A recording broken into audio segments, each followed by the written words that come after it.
All right, we are live. Welcome to another episode of the 10 Horse Money YouTube channel, Tuesday night live. Had to wait till the IT guy. I apologize. So I had 3 emails.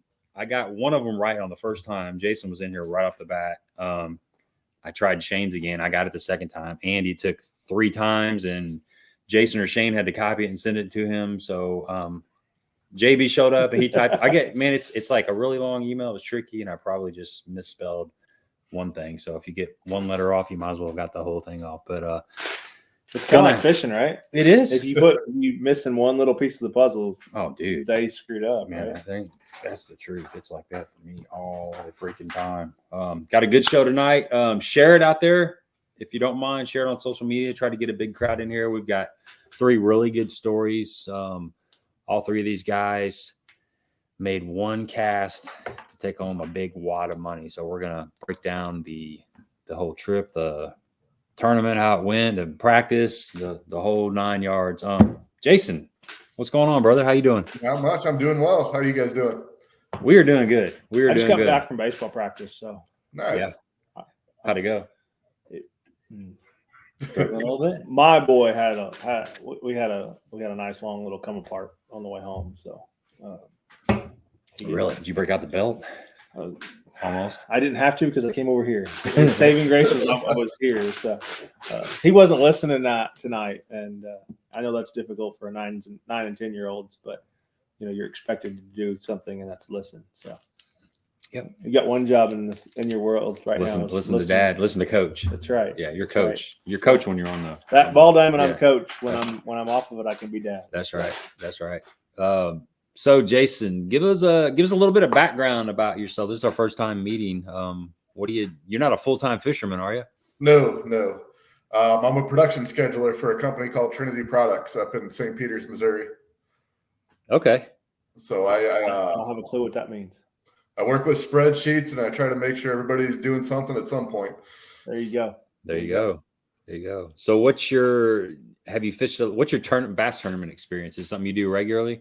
Over the last 2 years, it has been a couple of buddies and I, we fish Anglers in Action, Joe Bass, and then I fished the Freshwater FX with my uncle. So been picking up a lot of tournaments the past 2 years.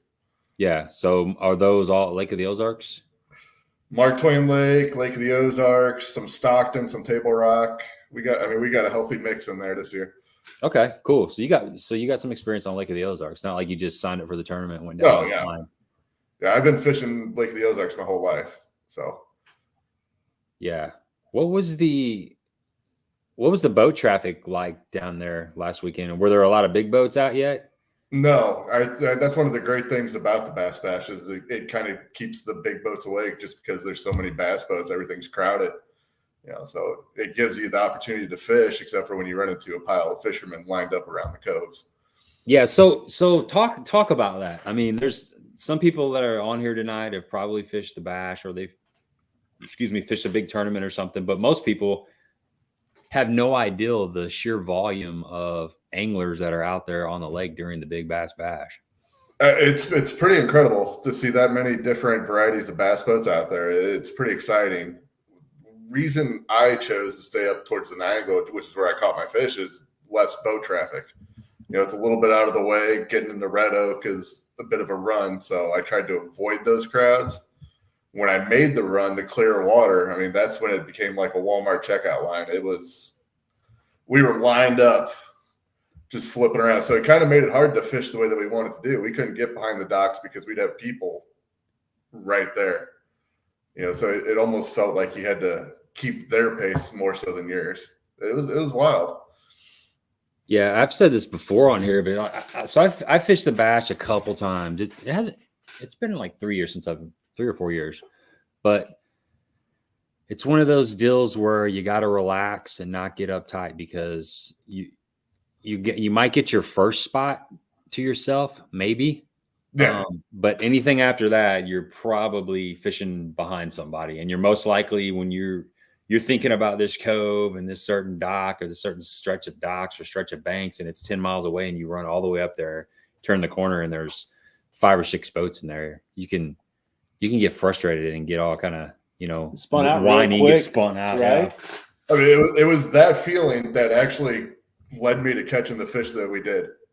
Because I ran from the murkier water, the stained water, to clear water, and we started fishing. We turned around, so we had a row of 4 or 5 docks to ourselves to fish, and then we started to slow down, and then we just kind of got circled. I was like, man, I can't do this anymore. I was like, let's kind of go back to where we were at.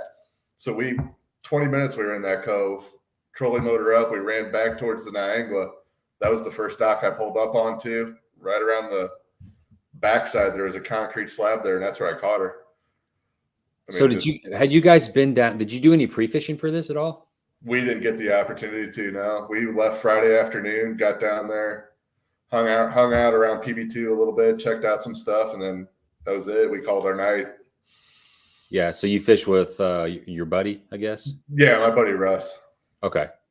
So talk about like what kind of conversation you had the night before. I mean, because you could start anywhere on the lake, basically. How did you narrow down like an area, a location, and what were you looking for when you're heading out in the morning? I've been fishing the Niangua probably for 20 years. So I had an idea that I wanted to fish for pre-spawn still, where Shane, I believe, caught his off a bed.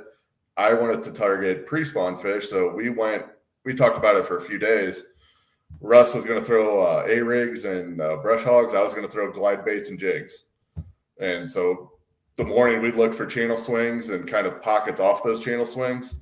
And we started catching keepers right away. We just never got the big bite early on.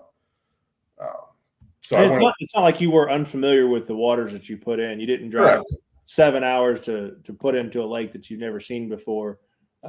Like you said, you've been fishing this section of that lake. Because let's be honest, Lake of the Ozarks is a monster in itself. And you can fish it for 20 years and still have uncharted waters there, right? Yeah. So yeah, and that's why I wanted to focus on what my strength is, and that's pitching a jig. So I focused on that aspect a lot, where my buddy, who's great with an A-rig, he was throwing around the corners and on those points, and that's where he was picking off his keepers. Really wanted to target shallow rocks or concrete or any kind of metal. If there was a pole or something under a walkway or whatever, I was right between the docks pitching my jig to it. Huh. Yeah, so just kind of traditional spring fishing for the most part on Lake of the Ozarks. I mean, did you so you kept that jig locked in your hand for the most of the time, or 80% of the time? Yeah, I mean, I threw a glide bait when I had to, but I started off throwing a 1/2 ounce jig, but when we made the run back, I switched down to a 3/8 and put a different trailer on it. I went with a chunk trailer. So I was really trying to slow my fall down as much as I could. And I got more bites on it, and I actually ended up catching the 7-pounder on that one. Did you catch anything on that glide bait, or did you have any followers? I had a couple swats at it and a faller, but nothing else. Nothing big, like nothing that would have rivaled that 7-pounder? No. But I did. When we woke up Sunday, we woke up early Sunday with the thought that we weren't going to hold on to second place.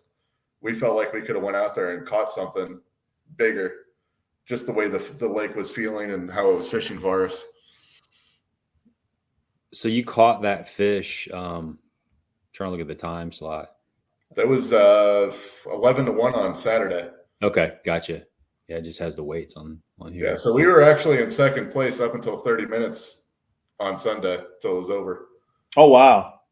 That's when Shane pulled some last minute heroics on us. Yeah, that's why I wanted to have Shane and Andy on together, because we'll definitely dive into that. There was a little bit of drama there, but that's that. So that's how it goes, though, right? Like 2 years ago,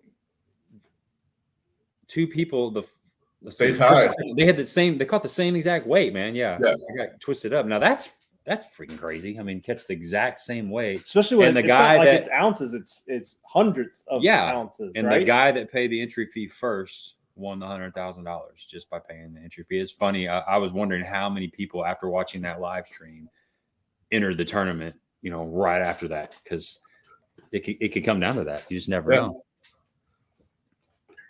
Wow. So, okay. So the odds of that happening is like, yeah, they both should go play Powerball. Yeah, that's crazy. That's crazy.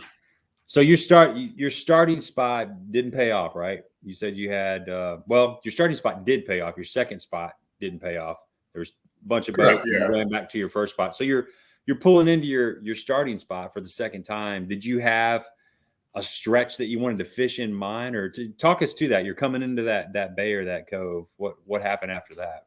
It was actually more so out on the main lake. So I've caught fish off that point before in the summer on that stretch of docks, and I knew the sun was going to be up on it on those concrete slabs, and we've been working behind the docks the whole morning already.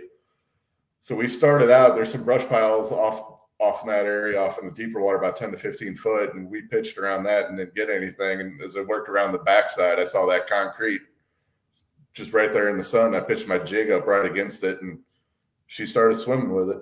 I mean, that whole experience was over in like 10 to 15 seconds because I didn't get a fight out of my fish at all. You just freaking got him to the boat. What? So you in the front of the boat or in the back of the boat? I was in the front of the boat. I was on the trolling motor. So I was angled. I was angled right at this pillar. I pitched my jig and she swam off with it. When I set the hook and I leaned back, she turned right to the boat. Oh, that's she was in the net. Because I even told my buddy, I was like, net with like a question mark at the end because I couldn't feel her. She was in the net and on the deck of the boat before we realized how big she was. We had no idea. So had you been catching, how was the bite? Were you getting a lot of bites? That is the only bite on the jig that whole weekend that didn't slam it, that swam off with it. Yeah. Everything else, I would have swore would have been 3 or 4 pounds. It was an instant thump. This one just grabbed it and off. You know, a lot of times that this time of the year, though, that bigger bite is a pick up and swim off. I had one very similar. It's been 3 or 4 weeks ago now. Set the hook on her. Same deal, like 2 or 3 cranks, and she's coming at me. I just caught up with her, and I flipped her in the boat, and she ended up being like a 6 1/4 that I boat flipped. And you don't typically boat flip 6 1/4s. No. When they're coming, and I mean, I was by myself, so I'm not in a tournament or anything. I was just fishing. I put her in the boat. I was like, "Holy cow, that's a big one!" Put her on the scale. I was like, "Oh, that's a real big one." Like for that lake, that's a big one to boat flip, and didn't realize it because, like you said, it was coming right at you. No chance to fight. Just head was up and moving. So yeah, I didn't even realize what we had. My buddy's like, "That's a solid 7." Like, no, that 6 for sure, but no. Because it just happened so quick. Right. Yeah. It's not like you had it on an 8-pound test and it was wrapped around 2 dock cables and you had a fight. I mean, it's a good story, but it was the perfect big bass absolutely. fish. Absolutely. Yeah. So what'd you guys do? You look at it, you put it in the live well, you look at it a couple times, or what you're like, let's get the hell out of here and go weigh the sucker in right off the bat, or what was the thought process? I told my buddy to take a picture. And I'm like holding it so low to the boat because I don't want to drop her. I don't want to risk that at all. I sent it to my family and a couple buddies, and that's it. I just left them on that. I didn't send anything else. We got her in the live well, and we idled till the water was up over her back, and then we just took it straight to Red Oak. And I don't know if you've ever been to Red Oak, but there's a long idle. A long idle. Yep. So like every 30 seconds, I'm like, Russ, man, check the live well. Take a look. That was the worst part of the whole experience was from the time I made the cast to the time I hit that buoy, it took longer to idle back to that dock and wait to weigh this fish in. That was brutal. How far were you from Red Oak? About 8-10 minutes tops. Okay. Yeah, that is a long idle. It is. So the idle starts right at the 2 main lake points. Really? And Red Oak's all the way in the back on the left-hand side. Is it like Chickamauga back? It seems like it's 10 minutes to idle back there. I don't know, but it seems like it. We fished the Warrior William tournament out of there, and you start, you get your boat number, and then you just kind of idle by the dock back there. But you have to idle all the way. You're like you're ready to just put the sucker on pad and get out of there, but you can't. It's like a fog, like a waiting on a fog delay or something for 10 minutes. That was as bad as waiting at PB2 from like 12 o'clock to 3 o'clock to see if we were going to be second or wherever we'd fall. It was wild, that whole experience. When you weighed that fish in, and forgive me because I didn't keep up with it this past weekend, were you already in second place when you weighed it in? Made us second place. So okay. At the time, I had checked maybe like 2 hours before that. I didn't realize that Andy had already weighed his fish in, so I didn't know where we would fall in at that point until we got there. And when we got there, my buddy was taking video of it, and you could hear them. They're like, "Oh, go grab Charlie, go grab Al. You know, we may have an 8-pounder here." And I'm like, "Oh, this could be real." Yeah. So you still hadn't weighed the fish or anything. You just pictures. I got my one picture and right in the live well. Eyeballed her and put her in the live well. Yeah. That's awesome. So what's the process when you pull up? You idle back to Red Oak, you pull up to the dock there. Then what happens? I hopped out. I went grabbed the weigh-in bag, got the water in the weigh-in bag, put the fish in, went up there. And it's kind of funny, you know, I watched that video again just the other day before this, and I set the fish in the tank. The guy comes over, starts taking my information. Nobody's paying any attention to the fish that's in the bag. So I'm like, all right, you know, I was right. You know, it's got to be put like right around 6 or wherever. You know, no big deal. You know, nobody sees it. And then finally, when she dumps the bag, she's like, "Oh, we got a fish here." That's when it started getting real again. Yeah, they kind of downplayed it for you. You kind of, just another guy with a fish. Well, exactly. Like I was like, all right, you know, no big deal here. Did you have were there a lot of people standing around and checking it out? No, it was, there's some people there that host the tournament and some kids fishing and stuff, but the whole weigh-in side itself was empty. We were the only boat there at that time. Yeah. We had one guy walk up as they were getting ready to weigh the fish, and that was it. It was probably the slowest I've seen Red Oak in years. So you leave after weighing in that fish. Were you able to even focus on fishing anymore after that? When I got back to the boat, we sat there for a good 10 minutes and talked to a gentleman and his grandson on the dock and just kind of downplayed the whole situation. Like, we'll see how it is in the morning. And then we took a short run across, and we did the best we could. In hindsight, I probably fished way faster than I had before that. You know, I wasn't fishing slow anymore. It felt like I was just kind of trying to get the time to pass by. Yeah. You just want to be over with at this point, right? Well, exactly. You know, and we woke up Sunday with the intent to go out there and catch another one because we felt like we could. And I really think, you know, we caught some keepers early in the morning and had some good bites, but I think we fished way too fast and we were just too anxious to get that bite. Because we pulled the boat out around 11:30 and tried to get over to PB2 just so we could have a place to park. You know, I think we were more worried about the end game at that point than what we actually thought we could do. Yeah. Right. Yeah, which is understandable. It'd be hard to focus on fishing after that. So, I mean, I'd struggle with it. On your way down to the lake, obviously did you ride down the lake together on Friday? Yeah. So what is that conversation like? I've never fished the Bash. I have a feeling how, like, if Gabe and I fished the Bash, how it would be. But is it, if I catch it, it's all mine, or are we splitting it 50-50? Is it? Oh, yeah, we had the conversation, and, you know, I split it 50-50 with him. He didn't hesitate with the net, so I'm not going to blame Russ for it, you know. Right. You know, we go there with the intent and the game plan. He puts a lot of faith in, because I drive the boat. I put the game plan out there for him. We each took 4 rods. I had 2 glide baits tied on and 2 jig rods, and he had 2 A-rig rods and 2 brush hog rods. So you really guys narrowed it down that this is what we're going to do and not give up on it. That's all. Yeah, we wanted to fish our strengths. You know, Russ is amazing with the A-rig, and I can pitch a jig damn near anywhere I want. So that's what we wanted. We wanted to focus on, and we just wanted one fish, and we got lucky enough to get that one fish. And I think that's a good mindset to take it in a tournament like that, of whatever my strength is, let's fish it. Maybe not your strength, but your confidence, right? Obviously, yeah. Russ has a lot of confidence in the A-rig and the brush hog. You have a lot of confidence in the jig and the glide. Take that and run with it, right? Like, make sure that that's your path. Instead of trying to find like a magic lure in the middle of the tournament. You're not trying to throw a jerkbait, and you're not trying to throw a fluke or a Ned head or a wacky worm, or you're not going all over the place. You have one key focus, and that keeps you fishing cleaner too, right? Correct. Yeah. The longer Yeah. you got that jig in your hand, the more dialed you are with it. I know when I'm flipping a tube or I'm flipping a jig all day long for a couple days, by about day 2 or day 3, you're like, I'm dialed on that. You know you're about to get a bite.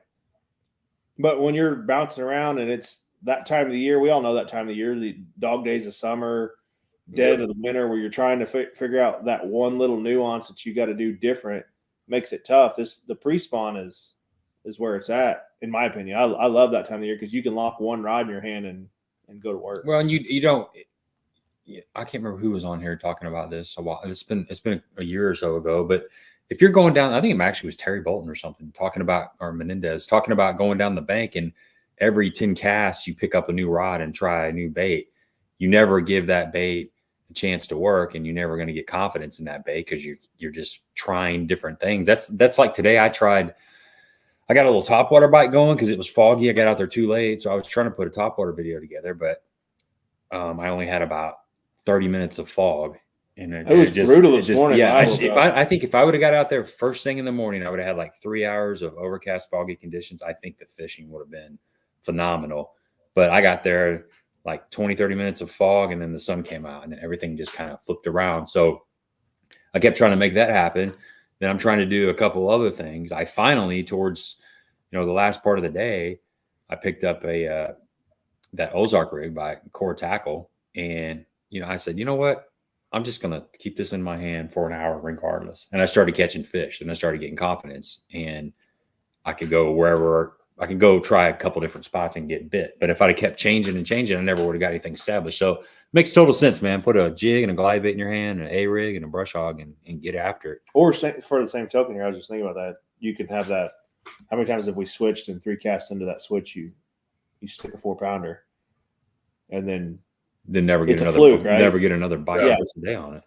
That happens all the time. That's only happened to me like twice. Gee, yeah. So, I eliminated a lot of options. I took a lot of stuff out of my boat before we even left to make sure I didn't grab for anything.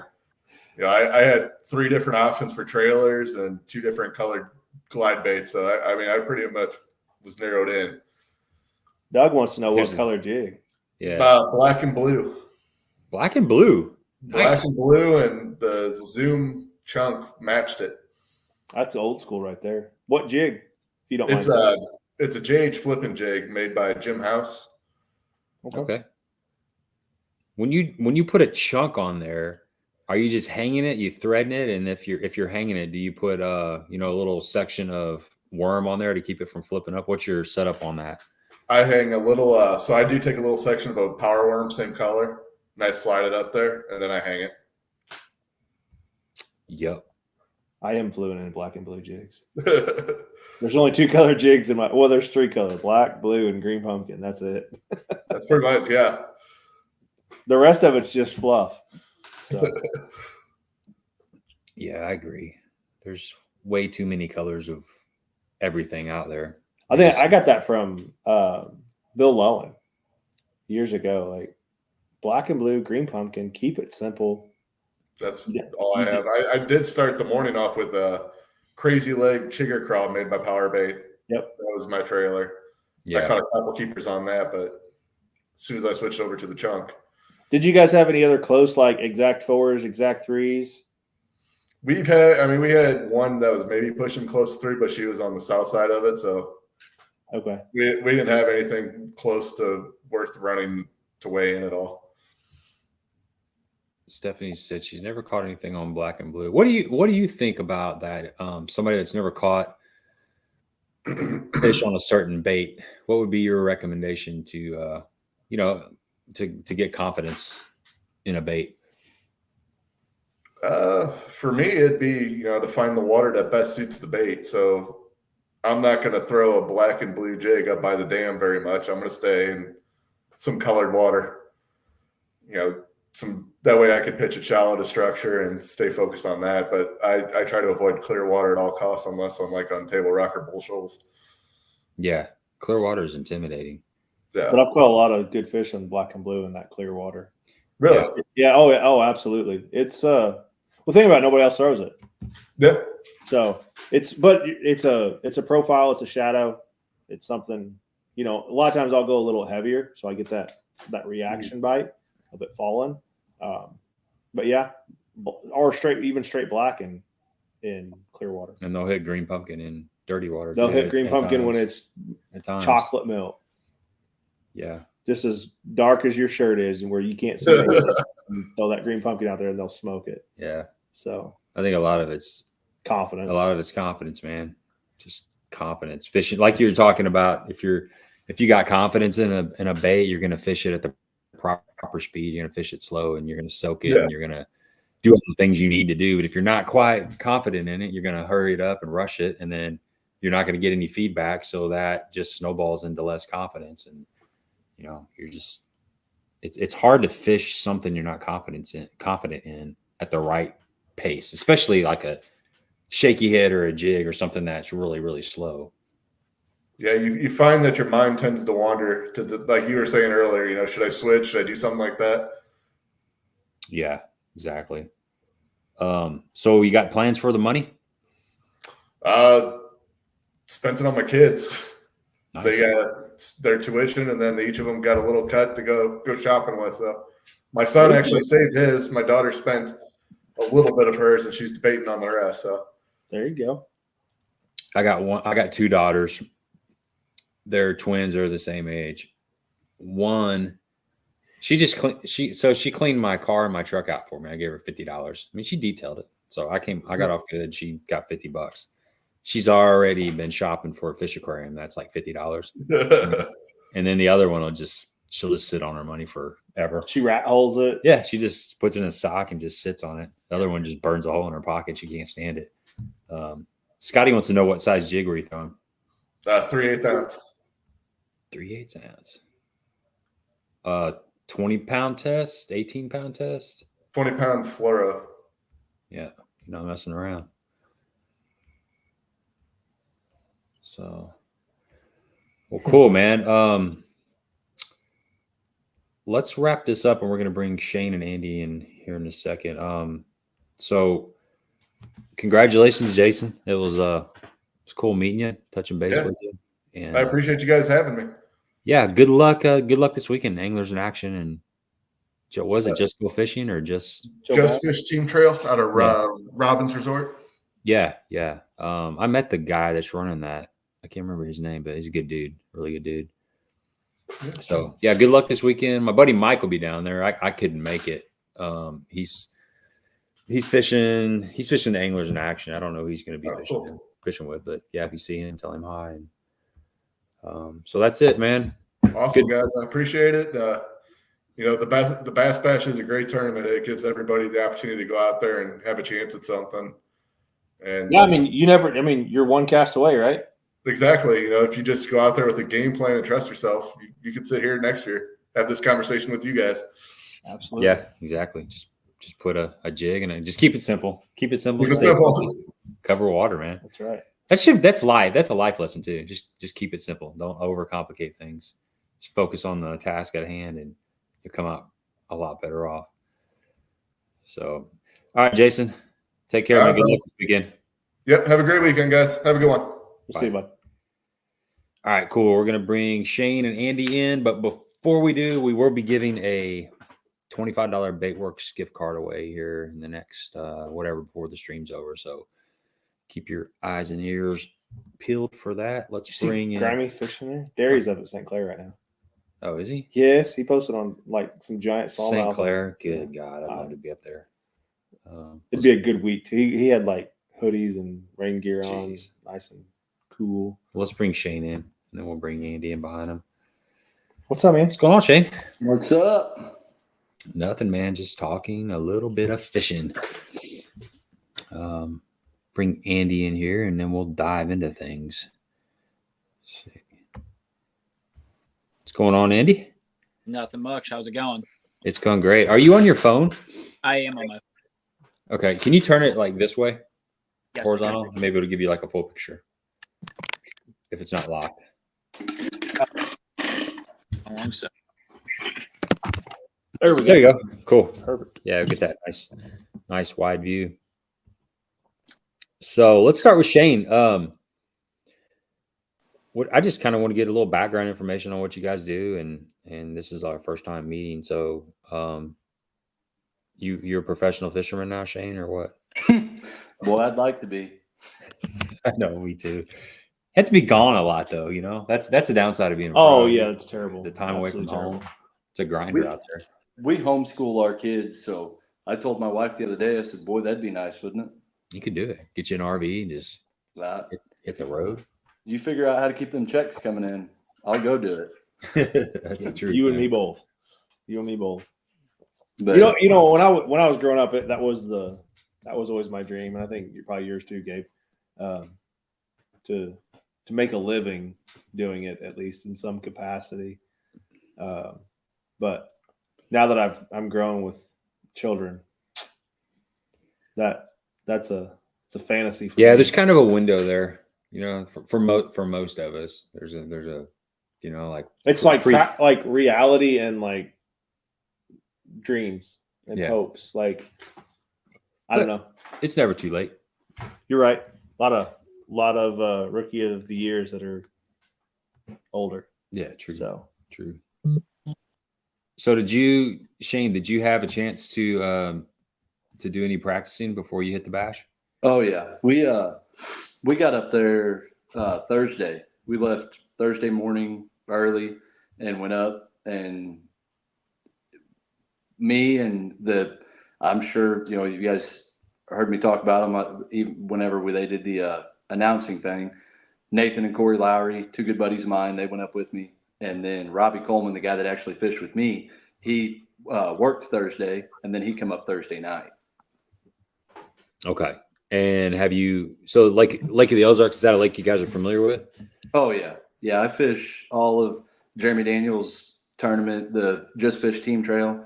I fish all them, and then I get in Anglers in Action whenever I can, and I try to just jump in some random tournaments. You know how it is with kids and stuff. It's hard to pin down those days, so you almost just got to go jump in other ones. But I own a Diesel Performance Shop down here in Leadington, and we sponsor Jeremy's tournament, so I try to make all of them, but that hasn't panned out. We got one this weekend. I'm definitely going to hit it, but just trying to get enough in to fish the Classic now. Man, it's hard to do. There's so many tournaments out there, and I get hit up to, you know, go fish tournaments and stuff, and I'm like, man, I can't do it. I'm fishing a couple divisions of the BFLs and some of the Anglers in Action, and then if you throw in a couple of local tournaments here and 50 hours of work and kids and Wednesday all that stuff, and it's like, man, I want to do them all. But you just can't do them all. Andy, so what about you? You familiar with Lake of the Ozarks, and did you guys get a chance to go down there and do some pre-practicing? Yeah, I've been at Lake Ozarks my whole life fishing, so I've been down there. I'm very familiar with the lake. We went down there Thursday night, and then we fished all day Friday. Kind of got a feel for things. So when you're fishing, are you a person that no hook on the bait? Are you trying to shake the fish off, or what's your strategy on pre-fishing? Well, I don't know. We just kind of try and figure out where, you know, are they on the main lake? Are they on points? Are they back in coves? You know, on secondary points. We just kind of try and find out where the majority of the fish are, and that's kind of what we go off for that. Okay, so you guys went down there Thursday, and Friday you practiced, tournament Saturday and Sunday. What'd you figure out Friday? Did you have like a starting spot? Did you have some confidence in like the areas that you need to be targeting, and then like feel confident in certain baits? What's your mindset going into like Saturday? Yeah, we kind of decided that we were going to stay on the main lake for, you know, we were back in the Graboid Arm, so I guess not necessarily the main channel or anything like that, but, you know, the main part of the Graboid Arm, we kind of decided that they weren't super far back and back in the Graboid Arm, so we kind of went up closer to, you know, the 3-4 mile marker of the Graboid Arm, and we fished that pretty good. Once we found out that's where we thought all the fish were, and then we kind of took the same strategy for Saturday. Okay, so were you targeting what kind of cover and structure were you targeting? Well, we kind of figured out that the majority of our bites were we were at the back end of docks or behind docks, and so we kind of found a long dock, long rung of docks, and kind of just kept on going down the line and kept on hitting the backside of docks. So that's what Jason was saying, how he caught his fish on the backside of a dock. So that definitely seems like that was a pattern. So talk us through, like, so you caught your fish pretty early on Saturday, is that right? Yeah, it was about 10:30 on Saturday. I think we weighed in. Okay, so was that your starting spot, or kind of talk us through the beginning of the tournament until you caught that fish? No, that was not our starting spot at all. We kind of I took a hole at that. We hit a few spots in the morning that were our good spots on Friday, and we were catching fish, but we weren't catching. Maybe a couple keepers in there, nothing super big, and so we kind of went and started hitting some points and just trying to fish, across the points, and then we're like, all right, now we're going to go back to our strategy, but we're going to take it and go back into these coves a little bit.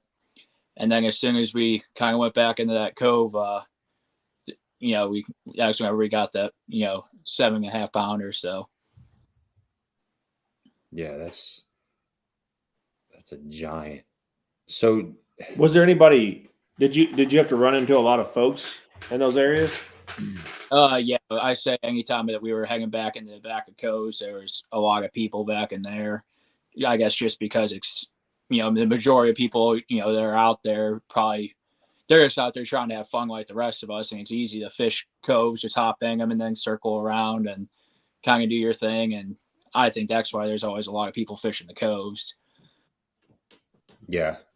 So you caught, when you set the hook, what was going through your mind? Any idea? Did it just feel like a 4-pounder, or did it feel like an 8-pounder? I kind of knew it was going to be a good fish. Like the second I set the hook, I told my dad, who was fishing with me, I said, I think this is a good one here. And then as soon as I said that, that fish went and jumped out of the water, and it was like, all right, now it's game on. I jumped, huh? Oh, yeah. Oh, man. Yeah. Yeah, using them suckers like to dig. Yeah. That's like the worst feeling, though, when you got a giant hooked up. What did you say you caught it on? A spinnerbait. Okay. That's even for me. At least it has a single hook. Single hook is great, but there's a lot of variables that a lot can happen. That happen. You got on a fish spinnerbait. that size. You don't lose a ton on spinnerbaits, but the first thing that ran through my mind when you said spinnerbait is, I don't know how many arms I've broke on fish on spinnerbaits, like especially big fish. Like you set the hook, you forgot that you've caught 20 on that spinnerbait already, and you break one off. Yeah, it's the worst time to find out that the arm on your spinnerbait is weak during a tournament, especially when you got like a 7+ pound fish on the other end of it. So how were the nerves when that fish jumped? Don't fly off. Yeah, it was. Yeah, the second he jumped up out of the water, it was like, oh boy, that's not good. And I'm holding the pole down as close to the water as I could, and it was like, oh, please, just don't fly off of there. And then after that, it was all pretty much smooth sailing. It was just like, after that, it was just like reeling in a log. It was like there was no fighting him really hardly, and yeah, we kind of just went.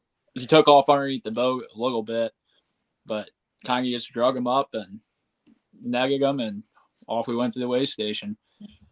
So you immediately left, right, when you got that fish in the boat, put him in the live well. Any pictures taken, or? We did weigh the fish, but we had about down in the bottom of the boat as close to the ground as we could. We had guys that were fishing real close next to us, and they were like, oh, what does it weigh? What does it weigh? And on our scale, it weighed like 7.38. And they were like, holy cow, run that thing up there now. Don't talk to us. Yeah. You don't want to lose any weight at all. Is that a fit? Had you caught? Was that a PB for you, or had you tangled with fish of that caliber before? No, that was definitely a personal best for me. Nice. My even better. Ozarks was a 5.5 pounder before that. Oh god. Yeah. That's a nice upgrade. That's an upgrade with a bonus. Dug it out, to say the least. So was there any forward-facing sonar involved in your catch? We had actually just gotten the forward-facing sonar. So, I was messing with it a little bit, while we were fishing, but for this fish in general, no, there was no front facing sonar or anything like that. It was kind of just more luck than anything. We were getting ready to kind of head back in and fish the backside of these docks. We just casted at the corners of it really quick while we were getting ready to head back in between these two docks. And, it was kind of just like, oh man, that was, set the hook. And it was like, yeah, that's a good one. Glad we didn't just go straight back in there. Yeah, Absolutely. yeah, I know. So, and then you're like, did this really just happen? Do I have a 7+ pound fish in my live well right now? Yeah. Phil says, did you have a trailer hook on your spinnerbait? I did have a trailer hook, yes. Did the fish get the primary hook, or was he on the trailer hook? He was on the primary hook. Okay, good. Thank God. Because that's what, right when you said he jumped, I was thinking trailer hook and I'm thinking broken arm and all that. Yeah. So Shane, kind of talk us through, you practice. How are you feeling about your practice going into Saturday?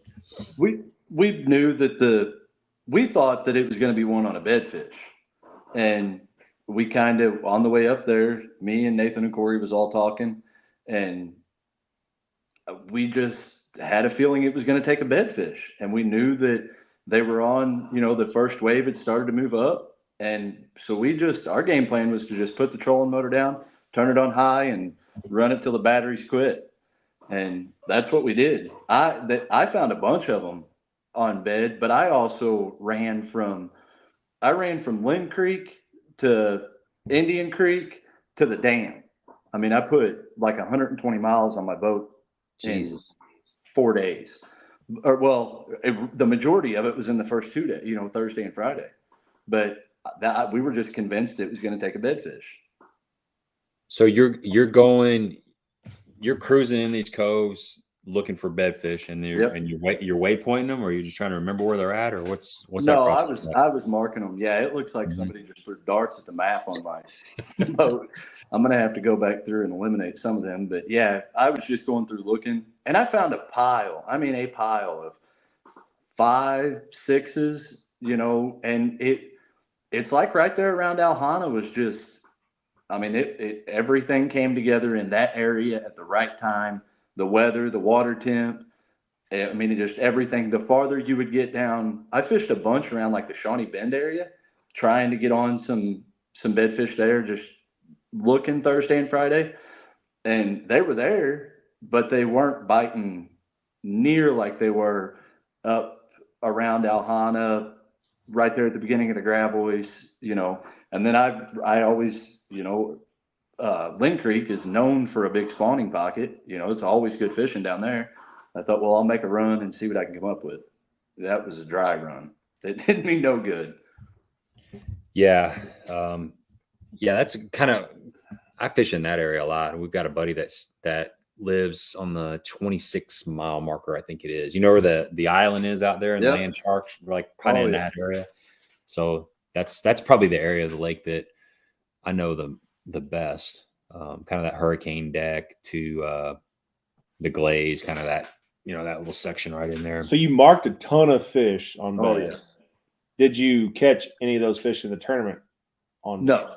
I'm not going to say no. I didn't catch any of the good ones I was after, because like the way the weather unfolded, it was, if it would have stayed track, it was going to be a bang up deal. But it pulled, when the temperature dropped, them fish just settled back off them banks a little bit. And I think it took a lot of the bedfish out of the game for a lot of guys. Right. And so I made all them runs, marked a bunch, and then I just got to the point where I was like, all right, I know where the fish are at. Now we got to make them bite, and I didn't think that like every fish was going to bite the same thing. They've all got a different temperament, but I figured I could kind of get on a pattern of what it was going to, what I needed to be throwing. And I threw about everything in the tackle box until I got settled on that shaky head. And then it was, the only difference for me was changing color from Thursday and Friday to Saturday and Sunday. The only thing I changed was the color. And I'm surprised there's still eyes in that rod. I threw that thing for 4 days nonstop. Yeah. Hey, that's Cut a groove in one of them. yeah. Oh yeah. So do you use a stand-up head on your shaky head, or you use a screw lock keeper, ball head? What kind of jig head do you use? Have you ever seen the Mega Strike E2s? I have not. I've heard of them, but I haven't seen them. Yeah, they're like, I don't know. I've heard Yes, I guys call have. them like a monkey head or something. But yeah, they stand up. They've got a screw lock keeper, and you can take 10 of them and throw them in your bathtub, and they're all going to land hook up. And on that bedfish pattern, that's what I found is that you needed that worm to stand straight up and just kind of dance. And whenever it would do that, man, it would drive them nuts. What kind of worm you like? Just a Zoom trick worm. Keep it simple. Worm. Yep. Black and purple. and purple. Black and purple. Black and purple. Or black black and blue probably would have liked a bit, but I had black and purple, so that's what I threw. Okay. Yeah, I don't think the purple I don't think it made a big difference, C. Hazelwood wants to know how many tanks of fuel did you burn? I don't know. I filled it up every day. I never ran out, but I filled it up every day. I can tell you it was about probably, I don't know, $200. They say those 4-strokes get good fuel mileage, and I'm not knocking them, but I've got a 2021 Phoenix 921 with a 250 Merc, but nothing gets good fuel mileage when you have your foot all the way in as far as it will go all the time. Well, there's only 2 speeds on a boat, and it's go and no go, right? Yeah, I mean, the only thing until you're on Lake of the Ozarks on 4th of July weekend, and then it's like, I probably shouldn't go. About the only thing I'm going to slow down for is a no wake buoy. You know what I mean? Yeah. Well, that's good. That's good that there wasn't a whole lot of big boat traffic out there, because you guys know better than me, but that place gets. I wouldn't have thought that the bash would have kept the boat traffic off. Especially that cold weather. It's the weather, yeah. Having bikes, I don't think helped with everyone wanting to get out on the water. If it would have been 80 degrees, like it was today on the bash weekend, been a zoo. Man, it would have been us, the guys that were out there in 20, 21, 19 foot, 19 to 21 foot boats would have been all right. But them guys out there in those all welds with 40 horse, man, that would have been wild. Yeah. You almost had to pick a cove and just fishing all day long. Absolutely. Mike wants to know how many people were in the bash. Did you actually hear a number? Any idea how many people fished the bash? 3,800, a little over 3,800. That's a lot of people. I think they said it was the second highest amount of competitors that have ever been in it. I'm not sure, but I remember hearing that. How many boats did they say? Well, you could probably divide that in half. There's some people fish 3 in a boat, right? Yeah, but I'd say majority are fishing 2 in a boat. Yeah, I would say it was somewhere around 2,000. Yeah, that's nuts. That lake has the same amount of shoreline as the state of California. But when you put 2,000 fishermen on it, I don't know. Have you ever guys been to Montauk on opening day of trout season? Oh, yeah. Because that's about the most comparable thing to that. Yeah, that's exactly my comparison when we were talking about the Big Bass Bash last week is like opening day at Montauk. It's absolutely nuts. It's funny. I not to get sideways on a trout fishing expedition, but I fished a opener. Man, it was a long time ago, but it was like 16 degrees in the morning. It was super foggy. Did you say 60 or 16? 16 degrees in the morning, super foggy. And I'm walking through the woods to go to this spot, and I can't even really tell. This is before I really knew Montauk very well. And I was up there in the fly fishing area, and I'm walking through the woods, and I got a little bit turned around, but I found the river, and I come out on this rock bar, and I'm really not quite sure where I'm at, because it's one of those deals where you couldn't see more than 10 feet from me. It was super. You were just foggy. following the trail. Yeah, and I'm tired. I'd been up really late, and I just wanted to get down to the water. And so the siren goes off, and the fog starts to lift a little bit, and I'm fishing like there's no fish where I'm at. I'm in like probably the worst possible spot I could go, and then I couldn't go right or left because there's people everywhere. So I'm in the worst possible spot, and I'm not going anywhere. And I think that's the only time I ever fished opening morning at Montauk. That was enough. I wanted to go there and experience it. I just wanted to see it. Second weekend, I've never gone opening, just because. I mean, the pictures that you see, it's like, nope, not even remotely have. It's something everybody should do once. I don't even know about that. I think you just you got to appreciate. I think if it was closer and I didn't have to drive 3.5 hours, through the hills of Central Missouri, like that would be okay. But the fact that I don't want to trek that way to see that many of my closest friends and fishing buddies. Todd wants to know spinnerbait color. Yeah, what color? Todd and Stephanie. What color and what size spinnerbait or weight? It was white and chartreuse spinnerbait. Can't go wrong there. 3/8 ounce, half ounce. 3/8. It's classic. Just simple baits, guys. I mean, a jig, spinnerbait, shaky head. Last year was a Ned, wasn't it? Yeah, last year's a Ned. Yeah, I didn't have a on there or anything. I had a trailer hook on there, but no trailer or nothing like that. So what was your prediction? I wasn't here last week, or when you did your prediction. Yeah, when we had Dion on. What was your prediction for bait? Oh, for bait? I got it written down here. I think it was spinnerbait. Was it? Yeah. I bet Dion said a jig. What do you think? Dion said a jig. Dion's guess was 8.25, and it was a jig. And he said green pumpkin or black and blue. Big Al said 8 pounds, and he said a jig. And then I actually guessed 7.63, and I had a spinnerbait, white and chartreuse. I didn't say with the trailer hook on there, but it's pretty dang close. That was close. That was really close. So I mean, you get the second place bait. I can't believe I guessed 7.63. That's just like that's pretty good. Yeah, super. I didn't win anything for it. Just pride, and I get to talk about it. I've already bragged about it about 20 times. You texted me like the day of. Yeah, I couldn't believe it. I'm like, I guessed it. I'm like, cool story, bro. Yeah, good job. Greg wants to know gold blade, orange blade on the spinnerbait. It was a gold blade. Okay. Gold blade. Willow leaf. Colorado. Colorado. Okay. Thumper. I'm getting all the details. Did it have eyeballs on it or not? It did have eyeballs on it.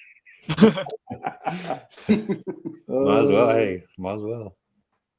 That's awesome. Okay, so back to Shane. So you got some you marked your beds. You got a bait that you felt confident in, that shaky head. So Saturday morning, because you didn't catch your fish until later Sunday, and we'll get to that. But how did Saturday go? Just kind of talk us through that. We had a spot that we knew was going to be. I had marked one that I knew was right around 7, 6.5, 7. I knew it was a big fish. She was just kind of wondering, and we've seen a lot that were doing that. They weren't like dedicated to a bed. You know how they'll just get to the backs and they'll just kind of move around, and they don't just pin down. Yeah, and right. We found one that was doing that, but there was a bed there, and there wasn't nothing. I figured it was her bed, but I wasn't sure. So we went there Saturday morning, and I don't know. I think it was 2016, the spring of 2016. A guy from here, Jesse Waters, won. Well, he won it on a Cinco. So first cast of the morning, what better to use than what worked, So I throw a Cinco, first cast, bam. I caught one that was, on my scale, was a 402 or a 405, I believe. I think it was 402. And then we took it, weighed it in. It was 424. And at the time, it may have changed a little bit by now, but at the time, 45th place was 425. So bumped me out on that one. But well, hold on. At what time was that? That was the first cast on Saturday. Yeah, but you went to the first weigh-in on that one?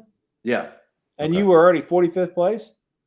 Well, I held the fish. If I hadn't, I held the fish to see if it was going to work out or if I needed to hold it till the next time. Oh, okay. I knew I wasn't going to win. I got you. No, there wasn't that many weighed in already. Oh, that's what I was saying. Holy cow, that's a lot of fish weighed in. That was pretty good. No, we held it till the latter part of that hourly section. But there's a rate in there. I guess you can get on the Facebook page and it updates, or there's you can get on AIA's website and watch the live leaderboard. Right. Okay. So you're sitting there with that fish, and like you said, why weigh it in if you know it's going to be 46 or greater? Well, and I knew that other fish was there. Right. And I mean, there's people everywhere. Did you have any company when you got there? Huh? Did you have any company when you got there? Anybody around? No. For us, you're going to have to get up early to beat us to a spot. We're usually on our, first cast is 6:30. We're on our spot, sitting down, eating breakfast on our boat by 5:15. Okay. I mean, we try to get there early because when we put in all that work, we just make sure we got somewhere good, But no, now like right before that, I had a crappie fisherman, like a quarter till, time a quarter after, I guess. He comes within like 10 foot of my boat. What are you doing? Guns are drawn. I'm like, what are you doing, man? Get back. But wouldn't that be some crap if he dips a minnow over there? God. And just 6 pound test. He fillets it right there on the dock. Yeah, I wouldn't have been responsible for anything I said at that point.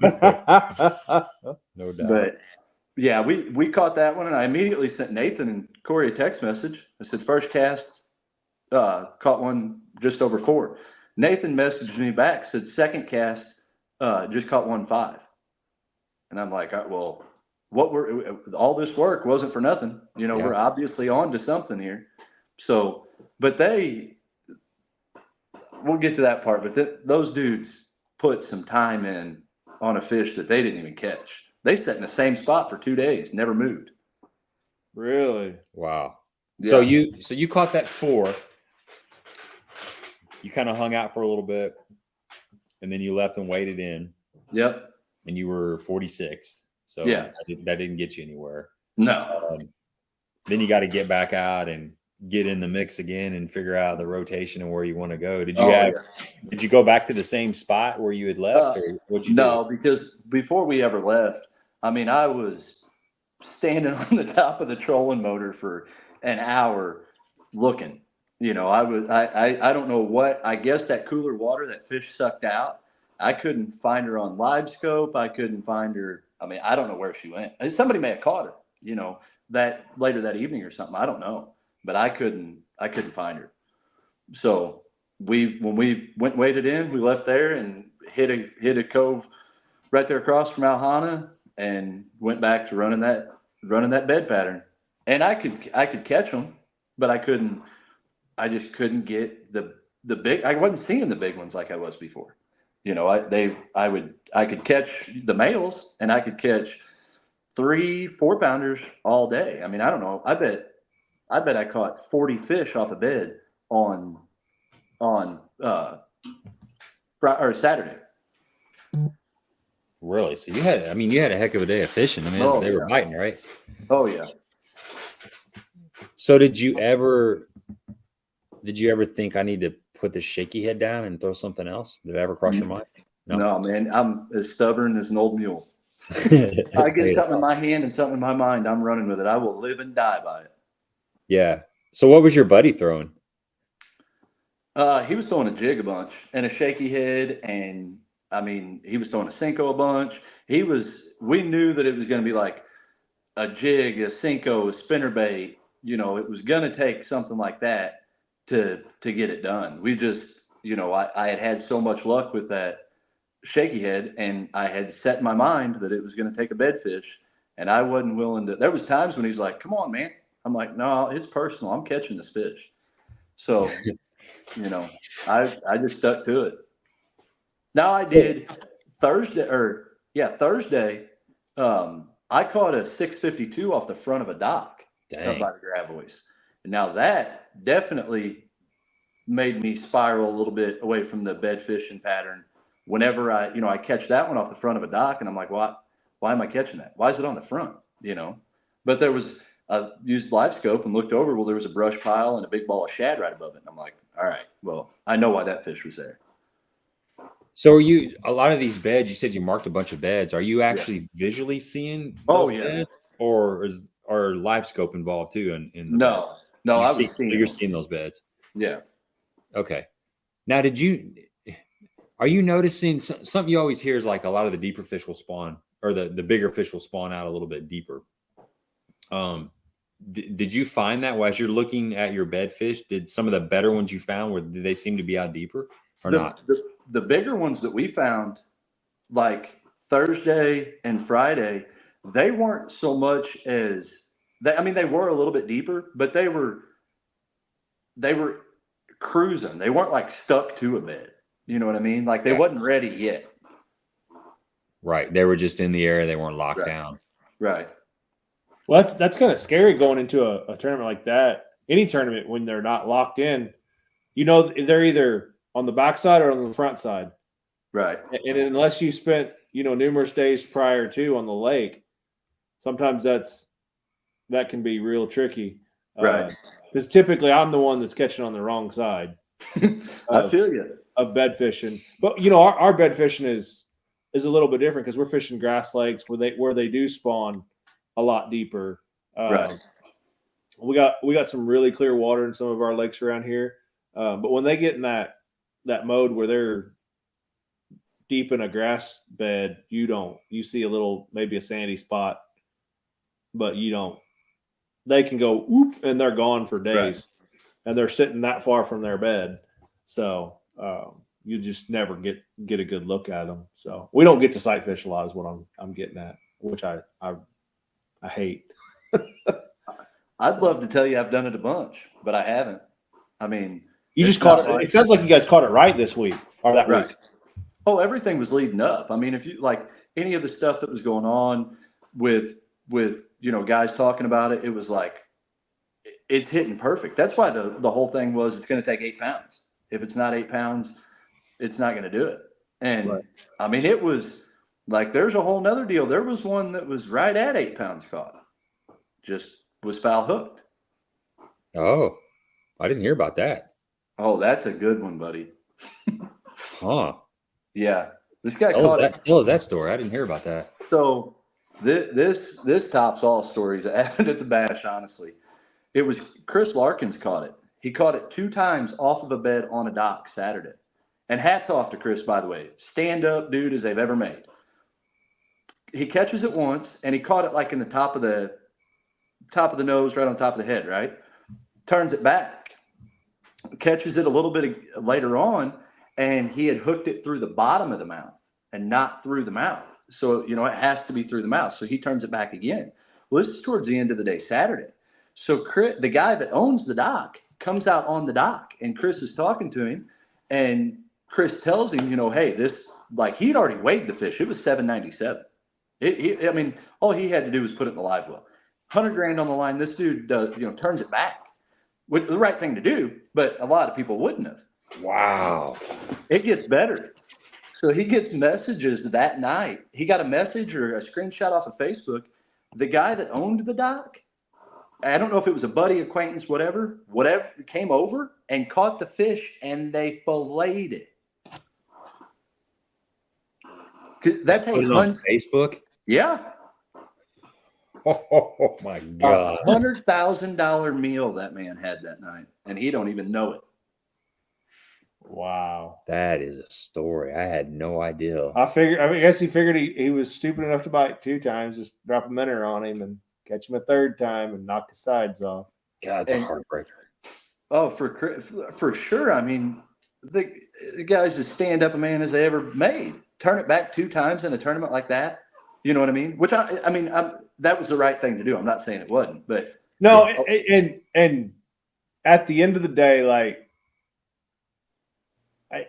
I'm not defending anybody because it sucks, but he bought a fishing license just like the rest of us did, and he was completely in the right of the law. Absolutely. To knock the sides off of a fish. Oh my God, can we trade a 3-pounder for an 8-pounder? Oh, I mean, you know how much? You know how many of those crappie guys though that you see over there, and they catch a 4.5, 5-pounder.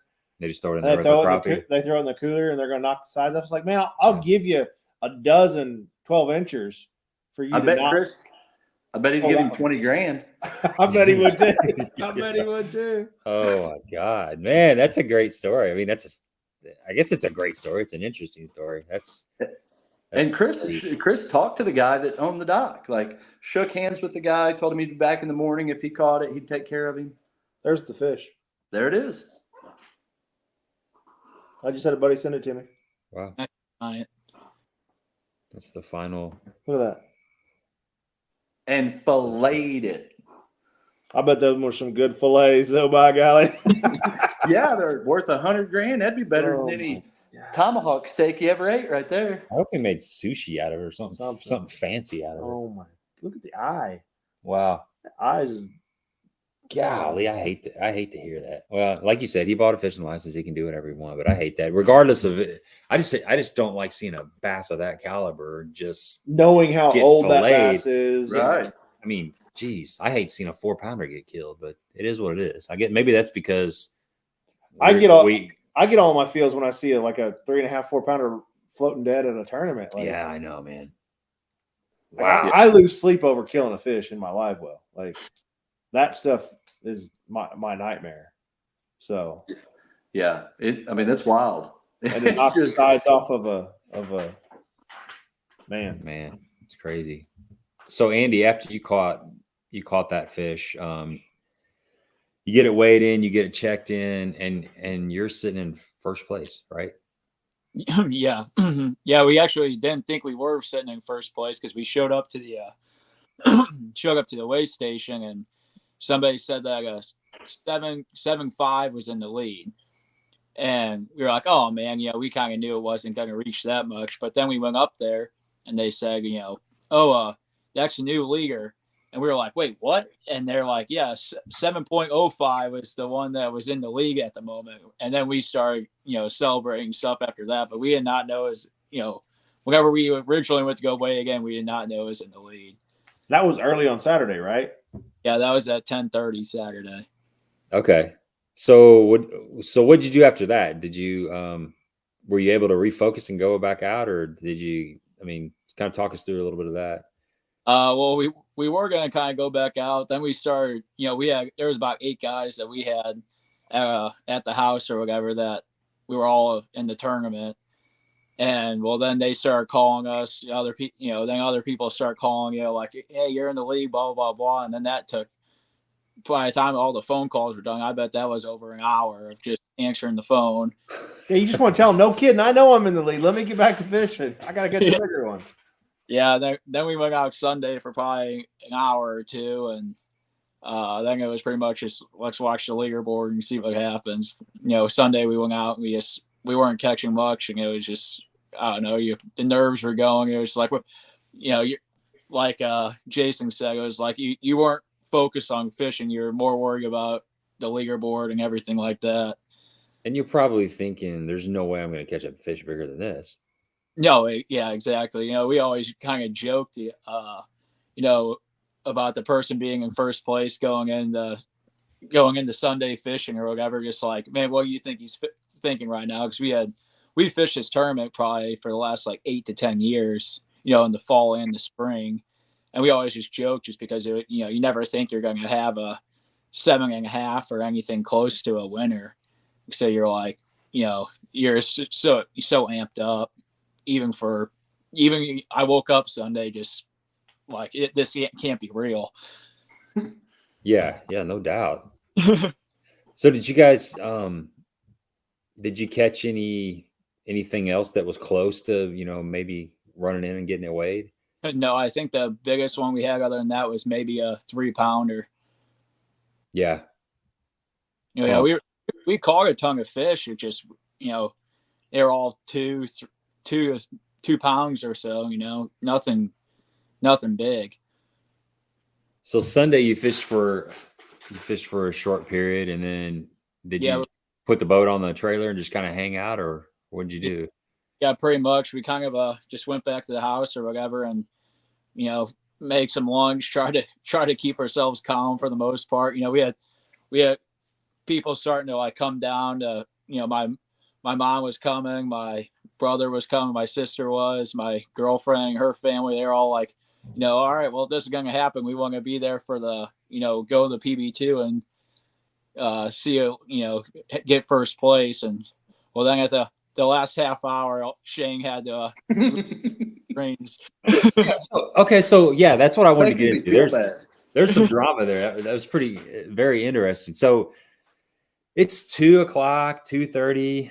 Tournament is over at 3. So you held the lead basically all day Saturday and all day Sunday. You know, you're feeling confident. You're feeling like, you know, you're doing the math. You're like, what's the chances of somebody in the last 30 minutes coming in with the fish that's going to beat my fish? So you were at PB2, right? When like, what time did you get over there? We got there pretty much right at 3:00. Okay.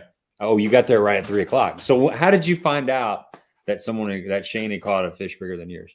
Well, right whenever my phone started blowing up at about 2:30, it's like, I don't think the tournament ain't over yet. Yeah. So what was going through your head when you saw that? I don't know. I mean, I had always been under the assumption, like, I don't know if it's going to do it or not. You know, all day Saturday, I was like, man, I don't know. I think somebody can catch a bigger one than that. All day Sunday, I was like, I think somebody can catch a bigger one than that. Then once it got to the last hour, I was like, well, most people have probably just said, you know, all right, let's pack it up. If we ain't caught one by now, we're going to call it quits. So I was like, the last hour, I started to feel pretty good about it. And then, well, that thing, I shouldn't have felt. You've been called a heartbreaker before, haven't you, Sean? Yeah. Yeah. Well, because people are throwing darts. There's like 7-pounders being caught. It's not like, you know, sometimes, especially in the fall, there's a nice big gap and you feel really safe. But there's like you said, when you came in, Andy, there was a 7.05 already weighed in. And there were several 7-pounders. So in my mind, that's like, there's people getting really close, you know, multiple times. So that would make me uneasy. Just knowing that there's 7-pounders swimming out around there and people are catching them.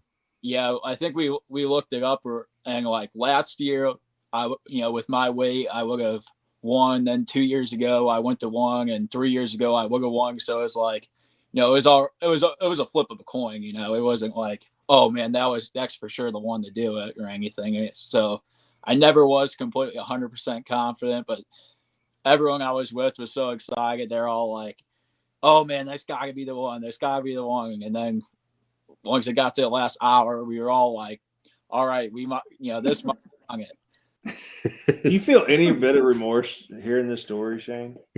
Just a little bit. About $100,000 worth of remorse, it sounds like. Yeah. So Shane, did you catch that fish at like 7:30 that morning and just hang on to her all day long? Build the drama. 6:31. Yeah, exactly. Okay, so back to Shane on this.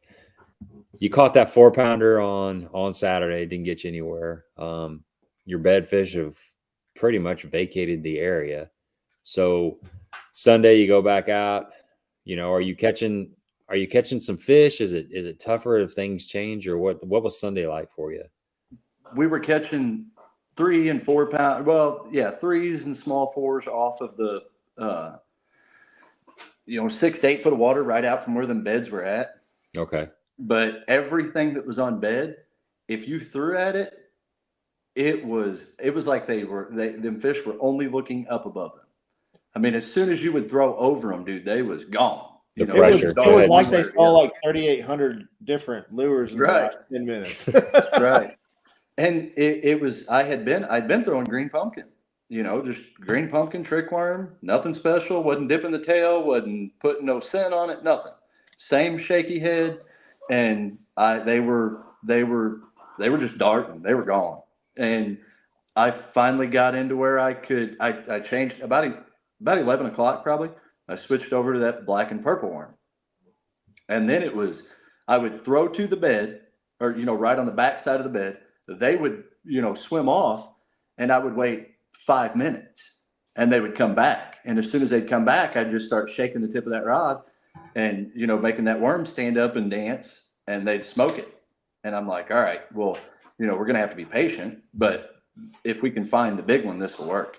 And I just ran and ran and ran, and I couldn't find nothing. And it was probably 1:30, 1:45, I called Nathan and I asked him, I said, you guys, they've been on this fish for 2 days. Yeah, They talk about that. Back up. So they found that fish in practice, I guess? They found that fish on Thursday, and she Okay. was just like searching. And Nathan tells me,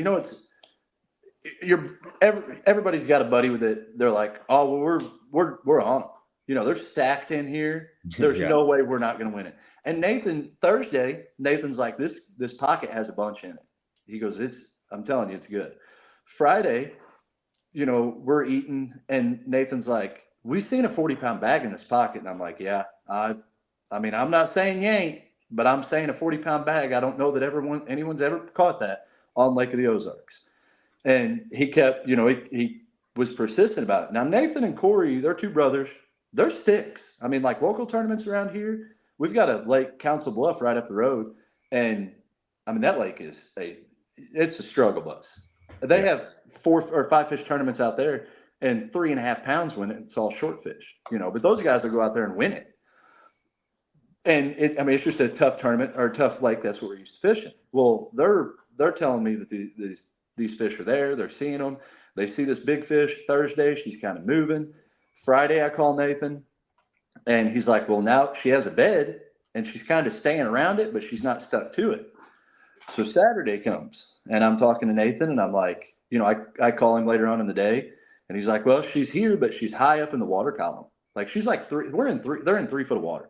She's 3 inches from the surface. Now, Saturday, they're throwing everything at her. They're doing whatever they can to catch her, trying to get the fish to bite. Can't get her to bite. She won't react to nothing. So Sunday, I'm trying to run the same pattern. It's not working. Switch to a different trick worm. Then a different color. Then I start catching them. I get them pinned down. I call Nathan, probably 1:45, right before 2 o'clock. And I'm like, and we've been watching leaderboard all day because if Nathan tells you it's 8 pounds, it's 8 pounds. It's going to be right at it. And we're watching leaderboard. We're not seeing him on there. So I call him. He's like, man, we've got her to bite 3 times, and she's come unpinned. And I'm like, oh, that sucks. So he calls me again, or I said, well, we're going to come over to where you guys are at. So we came over there, and I asked Nathan, I said, you guys, like you were telling us all these other fish are here. Have you tried to catch any of them, moved any?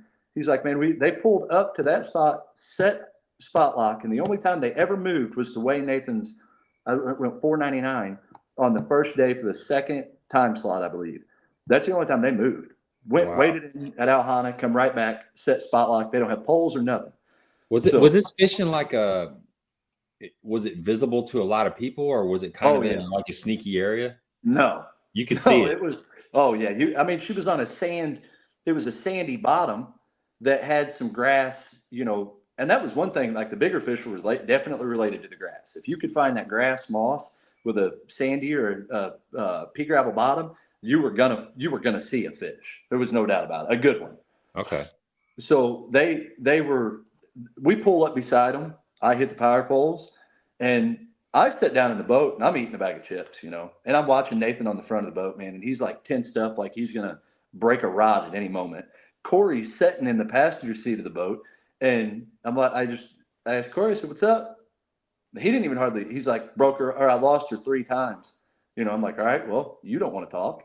So Nathan, you going to catch her?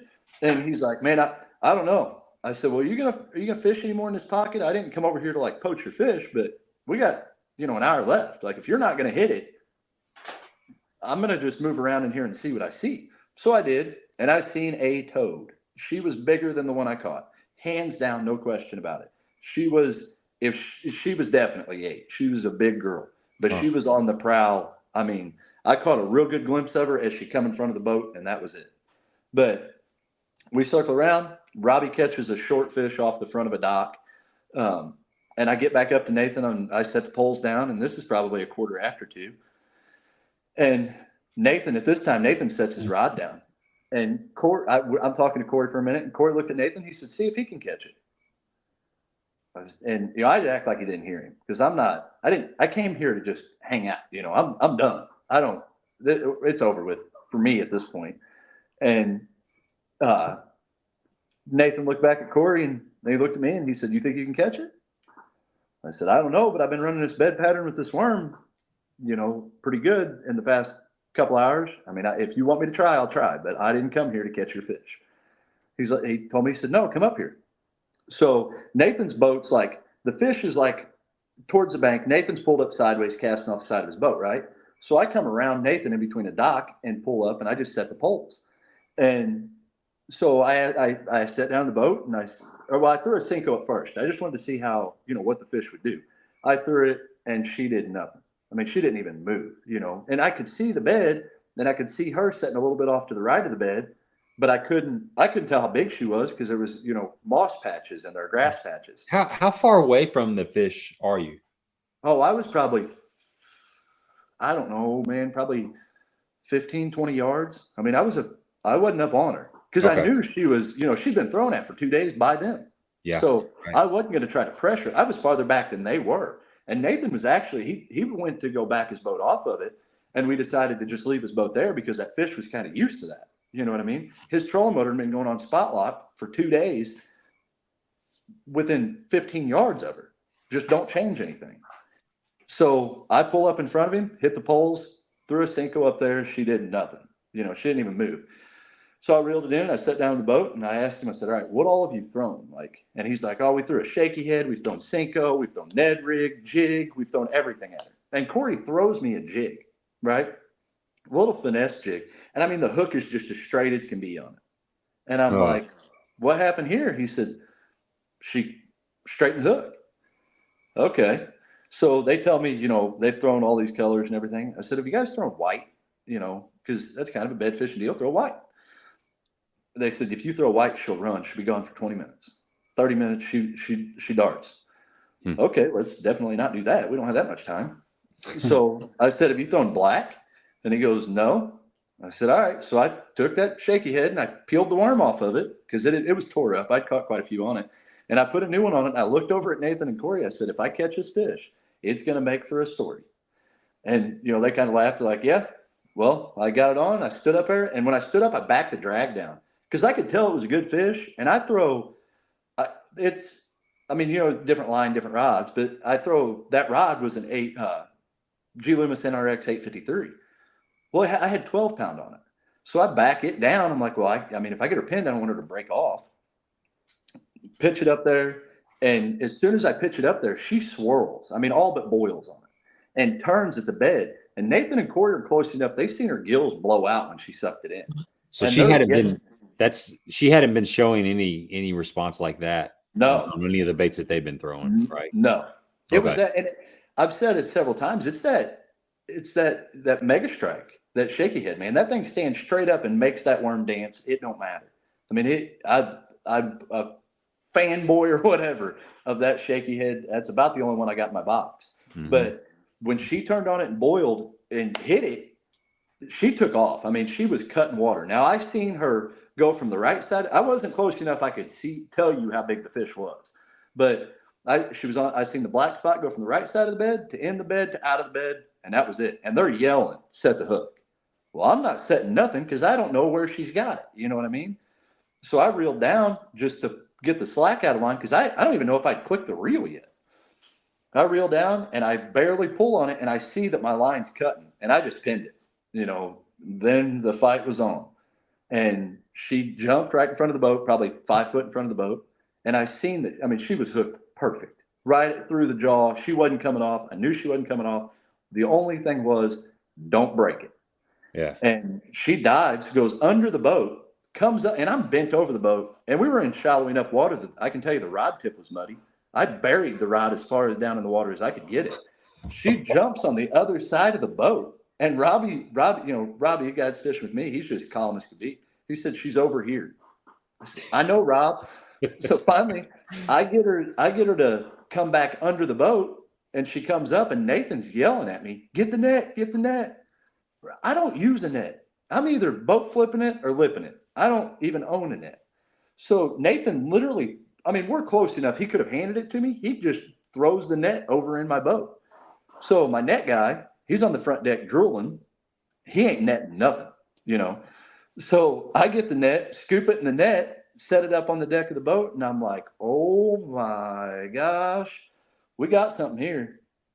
So I put it on a scale, and that fish that I caught early on Saturday it was either 402 or 405. I can't remember, but it weighed 424 at Alhana.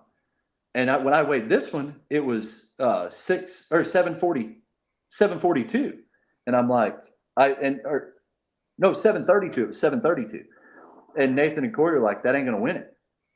And Robbie, he goes, yeah, well, that scale's off. And they're like, well, how much is it off? I said, well, it's off almost 1/4 pound, And he's like, oh, well, you got it then.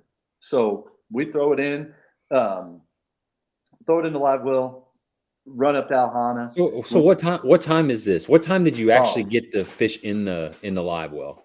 Probably right. I don't know what time I weighed it in, but if I had to guess, it was probably right around 2:30. You know what I mean? It was 30 minutes. Yeah. Oh yeah, for sure. And then we run to Alhana. I make Robbie stay in the boat to keep the boat from beating off the dock. And I run up there. Well, when they went to give me that clear bag, and I'm not saying that those bags are bad or they're going to tear or nothing like that, but I think this is $100,000 fish. I'm not putting it in it. You know what I mean? Putting it in a bucket. Yeah. So I've got a weigh bag, one of them loose bags you can't see through.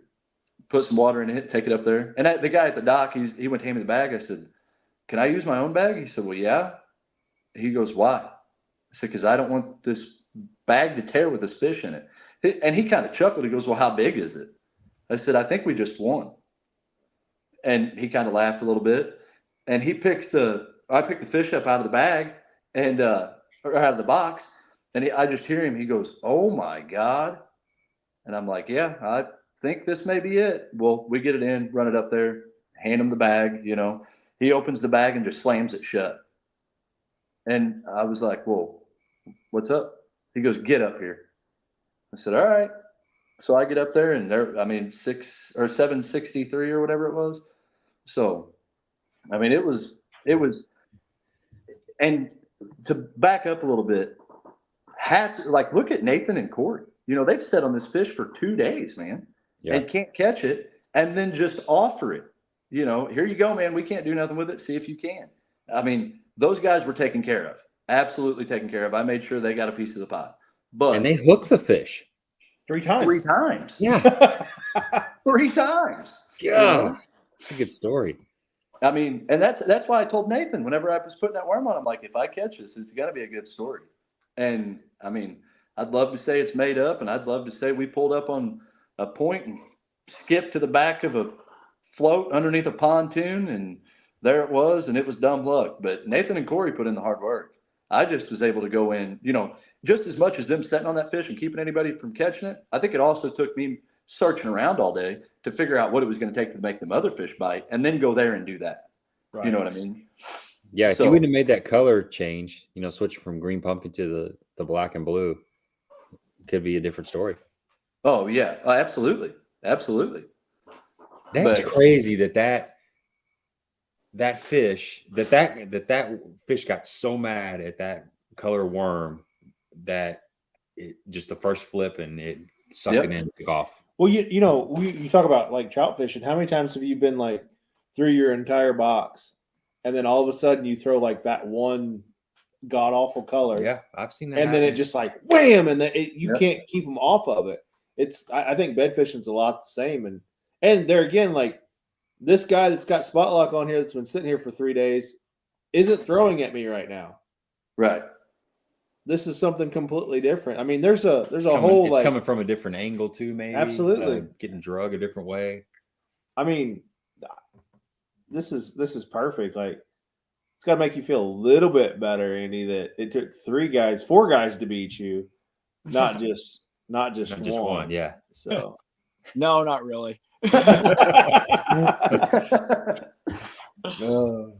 Yeah, so you already talked about this, but Stephanie said, did you split the money with your buddies? Yeah, I mean I'll just tell everybody, Nathan and Corey wouldn't. I had to argue with them. I mean, straight up. When we had put in a Kaufman, right? So when we got back to Kaufman, Corey goes up to get the truck. I let Robbie out. Robbie goes to get my truck, and I pull up beside Nathan, spot lock, and I said, "Hey, I got to take care of you guys. What's fair?" And he's like, you don't owe me nothing. We couldn't catch the fish. I said, no, I'm not your guy. What's fair? Well, you're not paying us nothing. Don't worry about it. You caught the fish. It was awesome to watch it. No, how's 10 grand a piece? So Nathan's jaw about hit the floor. He's like, are you serious? I said, yeah. He goes, man, you don't have to do that. And I'm pretty sure that Nathan probably wouldn't have let me give them anymore. They sent me messages and phone calls, the days after about, well, you didn't have to do that. Well, you don't have to do it. Chris Larkins didn't have to let that fish go, but that's the right thing to do. So you do it, And me and Robbie had already discussed, if a 70-30 split, if I caught it, I got 70 grand and he got 30, vice versa. So I took 10 off of mine. I took 10 off of Robbie's because without them, the fish wouldn't have got caught. Without us, the fish wouldn't have got caught, So they got 10 grand a piece. Robbie went home with 20 grand and I went home with 61,500 because the hourly bonus. I probably would have divvied up the hourly bonus, but I completely forgot about it till I got my check. Yeah. I think that was definitely the right thing to do. That was fair. 10% finder's fee. Yeah. Absolutely. I'll pay it every time. Oh. Heck yeah. So you got 10% finder's fee. So you got plans for the funds? No, sitting on it. I went and put it in a bank account. I don't even have a debit card to. Yep. I mean, the goal's probably to wait till the end of the year and see what we got to pay in taxes. Yeah, that sucks. Yeah. Well, yeah. So, I bought my boat, so I'm pretty sure I can write my boat off. My boat was more than what I won. So, hopefully I can change the rules on a lot of that stuff in recent years. So have they? Yeah, there's some weird stuff on it. I don't know all of it because I haven't fished enough tournaments in the recent future to know. When my boys started playing baseball, I quit tournament fishing. It's one or the other. You can't do both. Right. Especially when you coach. But I remember the last time I talked to my accountant about it, there was things that have changed. So definitely check with your accountant. Obviously you said you got your own business, so you're familiar with your accountant. You're on a monthly probably basis with them. So. Oh yeah. I don't even want to talk about it. I put my quarterly sales tax off till the last day. When we get off the phone, I got to pay it. Well, you did put it off the last day, didn't you? You bet I did. Yeah. Yeah, I work for I'm a letter carrier for the United States Postal Service. So I work for the federal government, and then I give the federal government back like whatever percent of my check. And I'm just like, you just keep it and then give me the money so I don't have to pay it back to you. Make me feel better about it at least. Or just make it where I don't have to pay it. That would be better. Yeah. You know what I mean? Yeah. Yeah. Or make it go to something that's worthy. Don't want to go down that rabbit hole, but yeah, we could talk another 3 hours about this kind of stuff. I almost endorsed my check and just wrote to Ukraine. Handed it to them. Yep. Yes, sir. So you weigh that fish in. You're not going anywhere. You might as well hang out and see what happens. Did you run into Andy? Did you guys talk there before? No? I seen him at weigh-in, or not at weigh-in, but at the award ceremony. But you had to go over to PB2, right? No. I mean, I didn't drive the boat to PB2. No, you trailered over there. Yeah. Oh, that's right. That's right. Because you were at Alhana, right? He was at Alhana. Yeah. That's right. Okay. How far is Alhana? And I apologize. I don't spend enough time down there. On a boat? No, by truck. Probably 30 minutes maybe. Oh, that's not too bad. Yeah. No. There's probably lots of high fives. So Alhana's up by the dam. I think it's probably 5 mile marker maybe. Yeah, I think it's 6 mile marker, 7 mile marker. Okay, yeah. And then PB2's back down. Probably what would that be? Like the 20 maybe? I'm not sure where that goes in. Yeah, I don't know for sure what it is. Yeah, so it's a pretty good ways away by water, right? You know. But there's probably a lot of high fives in that truck ride, right? No, I was by myself. Oh, were you really? Oh yeah, Robbie had when we were going to leave and go home, afterwards, well, Robbie had came up on Friday, right? So he had his truck. Well, when we checked out that morning, Robbie just drove to Kaufman, and then I drove my truck and boat, and then Robbie just parked his truck and backed my truck in. So Right. on the way to PB2, on the way to PB, I made one phone call. I had 2 phone calls. I called my mom and my wife as soon as I caught the fish and told them check the leaderboard. Then when I was setting out on the water, my wife had called me and asked me if, do you think we can make it? I said, I don't know, but if you're planning on it, you better go. And we live 2.5 hours from Lake of the Ozarks, right? So they jump in the rig, head that way. Well, when I pulled my boat out of the water and I got in my truck, I turned my phone on silent. Shane's got to calm down before I can be answering phone calls. You know what I mean? And I own a business. My phone blows up all the time. I just want some peace for a minute. Right. You're on a high right now too, right? Like, yeah. Well, yeah. I was pumped. I mean, we were going across the lake on the way to the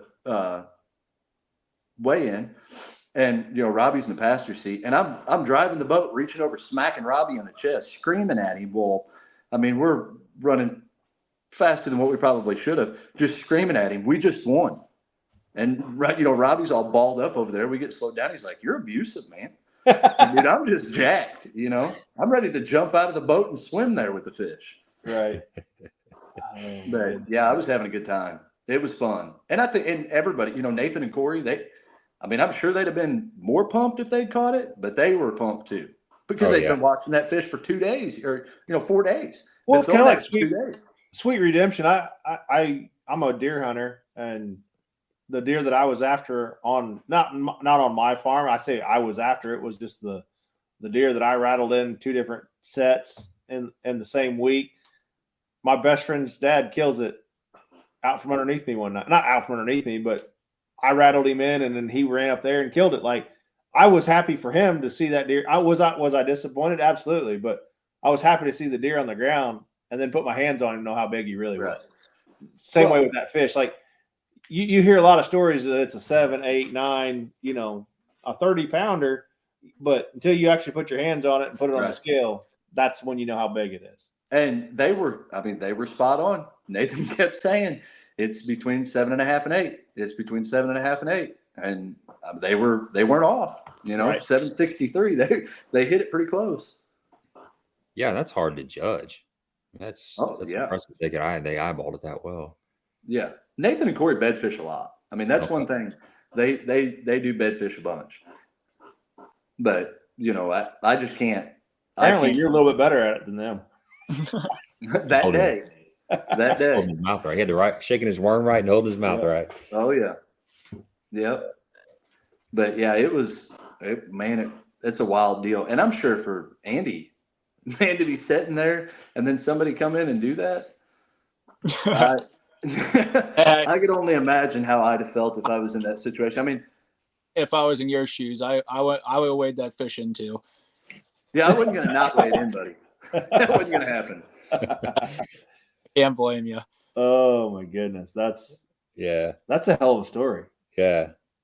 So how you feel about everything, Andy? I mean, you seem like you're taking it pretty good, and you still got $20,000. That's no chump change. Oh yeah, it was still one heck of a weekend. Just even having the opportunity to come in first place is something that I never even imagined possible. I had never caught any fish that that's even close to winning in my life. So just to catch it on that weekend, it's like almost like a shot in the dark. Yeah. Well, you made it count. Like catching your PB at the right time in the right place. You got the most mileage out of that one fish. So what about the money? You got plans for it, or are you just sitting on it, or what? Well, I'm eventually gonna get myself a house, so that's what it's gonna go to, but I haven't done it with it yet now. Yeah. Huh. That's a good start. I sure wish on my first house I had a nice little nest egg sitting there. I can promise you that one. Yeah, it definitely won't hurt. Yeah. Did you get it? You know what you need to invest in, Shane? You need to invest in a GoPro and a YOLO Tech stick for next year. When you do that again, we need footage of all this. So Nathan Lowry just commented and said, "Wish we had a camera in the boat for that catch." Yeah, that was Nathan's the one. That was they were the ones sitting on it. But yeah, so that's the thing. Nathan. That's the Nathan, right? Yep, that's right him. there. Yeah, The Nathan. So yeah, I'm probably going to buy one, but we've been joking around, and I've just messing around, and I hope we do it. I hope we pull it off. But everybody's like, "Well, what's next? What's next?" I said, "Conor McGregor status, baby. We got to go for champ." Back to back. I don't think that's ever been done. It hasn't. Hey, and I was talking to Big Al the other day, and he's like, "You think you can pull it off?" I said, "I don't know, but I'd be lying to you if I told you I wasn't going to try." oh, yeah, you got to try again. I have anything to do with it. Do what? Not if I have anything to do with it. That's what I like to hear. If we can Andy's after his next PB. Revenge. That was that your PB, Shane? Oh, yeah. I caught one out of Big River here at home. I was probably 12. I'd be lying if I told you I knew how big it was, but at 12 years old, it looked bigger than what this one looked to me now. But I would, that's the first one that I can tell you for sure was. I mean, I don't think I put the other one on a scale, but yeah, it was, I mean, as far as what I would say, yeah, it's a good one. I mean, yeah. That's really cool that you guys both caught your PBs in the Big Bass Bash. When it counts, right? When it counts. That's really cool. Usually my PB has never been when it counted. No, I caught mine just fun fishing. fishing, yeah. But and not on film either. No, that was way before YouTube. Yeah, for sure. I think that 650, that 652 was the third biggest one I've ever caught. Yeah. Okay. That's a good fish, man. 680 in a YMCA tournament over in Potosi 2 years ago, something like that. I can't believe you caught one that big in Big River because I fished Big River in college and Big River. I fished. I that was my old stomping grounds up there. So. Oh, I got you. I lived in Hillsboro for a couple of years. Where have you ever went to the beginning of Big River? I fished on the wrong side of Leadington, I believe, or Leadwood. That's where I'm at right now. That's where my shop below is. the lead plant. Apparently, and I didn't know that. I was just fishing. I pulled in my first day of college just before, I MapQuested and Google Earthed lakes and streams, and I would just drive to access points and fish. Right. I wade fish a lot. But I wade fished Big River, and apparently I wade fished the wrong section of Big River because I wade fished for like 3 days and didn't catch a thing. Yeah. So, but apparently there's below the old lead smelting plant. It's pretty barren. Yeah. Oh, yeah. Yeah. That's where I think that's where I was at. So you were definitely downstream of that. Yes. Never fished downstream of a lead. Yeah, apparently but again, dumb college kid, you didn't know. So when you catch them, they ought to weigh more. Yeah. They're mean. There ain't many of them. They're mean. Ask the walleye guys. Phil's got a question. Did either one of you hook into a drum during the weekend that made you think this is the one? Just asking because I have. And I have too, Phil. No, I have before, but not this weekend. Or no. During the Big Bass Bash, I did not. I've been in a couple tournaments where those drum have fished a college tournament at Dardanelle. I remember that one. You guys ever hook into a channel cat? Oh yeah. There was a year that every tournament I caught like 3 to 5 flathead. Yep. On like shaky heads and jigs. And yep. When a flathead thumps a shaky head or a jig, I mean, it thumps it. And then you're in for a fight and you thought you pulled the plug out of the lake. So yeah. We went to we fished Grand Lake here a couple of years ago, and I threw a spinnerbait, white and chartreuse spinnerbait up on a bluff end, and I mean it was like no sooner than it hit the water, it drilled it. There's no way it's anything but a bass, and it was like a 18-pound channel cat. Dang! Mm-hmm. Oh, I was mad. Well, we this is one night that we didn't talk about live scope a lot, but my first couple months with live scope, I live scoped a fish sitting on top of a brush pile. I was throwing the just a swim jig. I watched it go all the way down, rolled it over the top of it. And it was a perfect scenario. And I set the hook and I about lost my rod. It was like 25 pounds channel cat. Biggest channel cat I've ever caught in my life. Yep. All right, we're going to do a $25 Baitworks gift card giveaway. If you want to get involved in the giveaway, hashtag Big Bass Bash, just BBB, all capitals. We'll let this run for a couple minutes, and then we'll give that sucker away. And we've got quite a few people on here, so we should have a pretty good. Yeah, it's a great opportunity. And also scrolling across the bottom of the screen on the ticker, the code THM10 will get you 10% off Baitworks, so you can stock up on white chartreuse spinnerbaits, shaky heads, and black and blue trick worms. Purple. I got them all. Black and purple. Black and purple. Yeah. But that code works all the time now. It does. It works all the time. Sweet. Yep. Unlimited purchases, 10% off. Pays for your tax, something. Yeah. Sure. Yeah.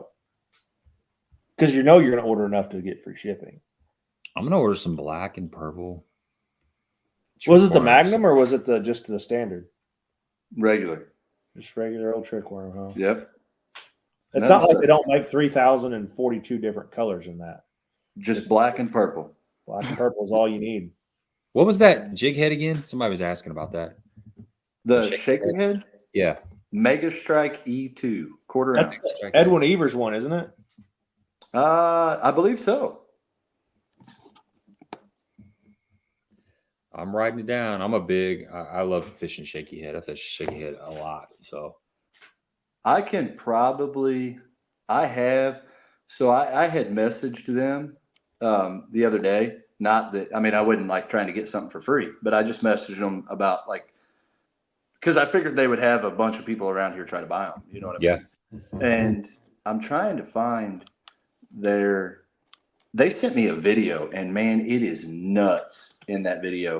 What, shows like how they show the bait underwater. It's insane, dude. Is that it right there? Is that the E2? Yeah. Yep. That is a unique looking head design. That is not the Edwin Evers one that I was thinking of. So it's got a big fat hook on it. What size weight were you throwing? Quarter. Okay. Yep. Blackhead.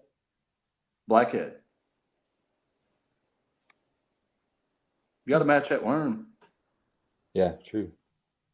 Every now and then I'll switch it up and I'll use a green pumpkin head on a black worm or black head on a green pumpkin worm. It feels like you're doing something wrong, though, doesn't it? Yeah, it does. It does. Feels like you put your pants on backwards. I would have to agree with that. Yeah, there's something wrong with that.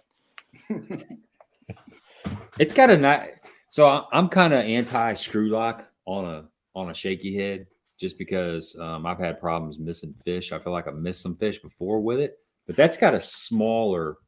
It's not a really long screw lock on that. It's about perfect, really. Yeah. Yeah, Mega Strike Shaky 2. Shake 2. The EWG on it. That's not bad either. 4-pack for $7. That's not terrible. Not if it wins you $100,000. Mm-mm. Imagine they're going to be selling a few of those. Yeah, hopefully before too long there's a hashtag STT for a discount code or something. There you go. Yeah, that's definitely a unique design. They got it. Looks like they have one that just has a non-screw lock too. It's more of a push on. They have it with. They do have a push lock one, but they have a. I don't know if I can. I don't know how to forward this. I can probably do it from my phone when we get off the phone. I can forward you guys the video of it, and it's pretty neat. I'm telling you, buy a pack of them, fill your bathtub up with water, and put a worm on them, throw them in your bathtub. Huh. I mean, it's crazy. They're awesome. And whenever they go, did I lose you guys? No, let me go back here. I still hear you. Oh, sorry. Whenever they go across the water, like when you're pulling on it, it'll set like flat. And then like if you're pulling a worm or, you know, like a minnow or something like that, you know, style bait, it'll set flat. And then when you drop it, it just stands straight up. Huh. But it's that's all I try to throw. If I can get around throwing anything else, I'm going to pick them up 9 out of 10 times. Gotcha. But yes. You're talking to a guy that's only cashed 1 check at the bash and not 15. So, I mean, apparently it only works when it needs to. That's right. That's right. Well, you cashed 2 checks. Well, yeah. Yeah. The 2 biggest ones you could get, I guess. Yeah. But I get this sucker back up, or how am I doing this? What kind of spinnerbait was that you caught that on, Andy? It was like an Iron Breaker, EIRON Breaker company spinnerbait. Huh, that's a new one. I haven't heard of that one either. It was actually one of my buddies that recommended it to me. I think he knew the guy from college, or I think he knew the guy from college or whatever that made him, and he kind of just started his own little business up, I believe. Okay. Has he got a Facebook page, or is he selling them, or just? To be honest, you can look him up online. Okay. I know that, but I don't know if he has a Facebook page or not. It's like a friend of a friend situation, and he kind of like, hey, you guys want to buy some spinnerbaits? And it was like, yeah, give us 10 of them or whatever. And he bought us 10 through his buddy or whatever. We never even had anything to do with it. He just kind of got us, and we just paid him for him, after he got him. Support them small businesses. All right, we only got 25 people in the drawing. I'm gonna give it another minute, and then we'll give it away. So what do you guys got going on the rest of the season? You guys fishing any more tournaments coming up? I don't have any tournaments planned at the moment. I just fished. There was a Carpenters Union that one of my buddies had me fishing last weekend. We didn't do very good. We more had trolling motor troubles than anything, so that was a lot of fun. But I don't have anything planned in the near future to go fish. You gonna fish the bash in the fall? I will be I'll fish the bash in the fall. Mm-hmm. Cool. Yeah, I think for the past about 8 years I've done both the big bass bashes at the Ozarks. Sweet. What about you, Shane? We've got Just Fish Saturday, and then depending on how Saturday goes, may try to hang out and jump in AIA on Sunday, and then there's a couple more. I don't know the dates on them, but the AIA tournament, or not the AIAs, but the rest of the Just Fish series, we're going to jump in them, and then there's some local guys that throw some tournaments, and I like the Ozarks, you know what I mean? But my second lake that we spend a lot of time on is Guntersville, and I love going down there. We went down there last year, jumped in like 4 tournaments I think it was 4 tournaments in 5 days, and we're probably going to make another run down there and just try to jump in that too. You ever fish that frog only tournament they have down there? That Pro Frog tournament? No. A buddy of mine does that. That's like one of his annual events that he goes to. You can fish it's got to be a spro frog. It can be, the flapping frog. It can be whatever, popping frog. It doesn't matter, but it's got to be a spro frog. Yeah, that's kind of fun. Keeps it simple. We fished that Salt Invitational. I think that's what it's called, which was kind of weird to me because it was salt and it was fresh. I mean, I didn't really understand what it was. I'm sure it has some meaning, but we jumped in it. There was a bunch of pros in that tournament. We were like backing in, and Robbie got in the boat, and he's like, dude, we're like the only ones out here that ain't in a wrapped boat. I said, but them wraps don't win tournaments. No. So they could care less who's in the boat. Yeah. A guy can go down there and jump in a tournament about any day. They're out of Goose Pond. I mean, there's tournaments out of there all the time.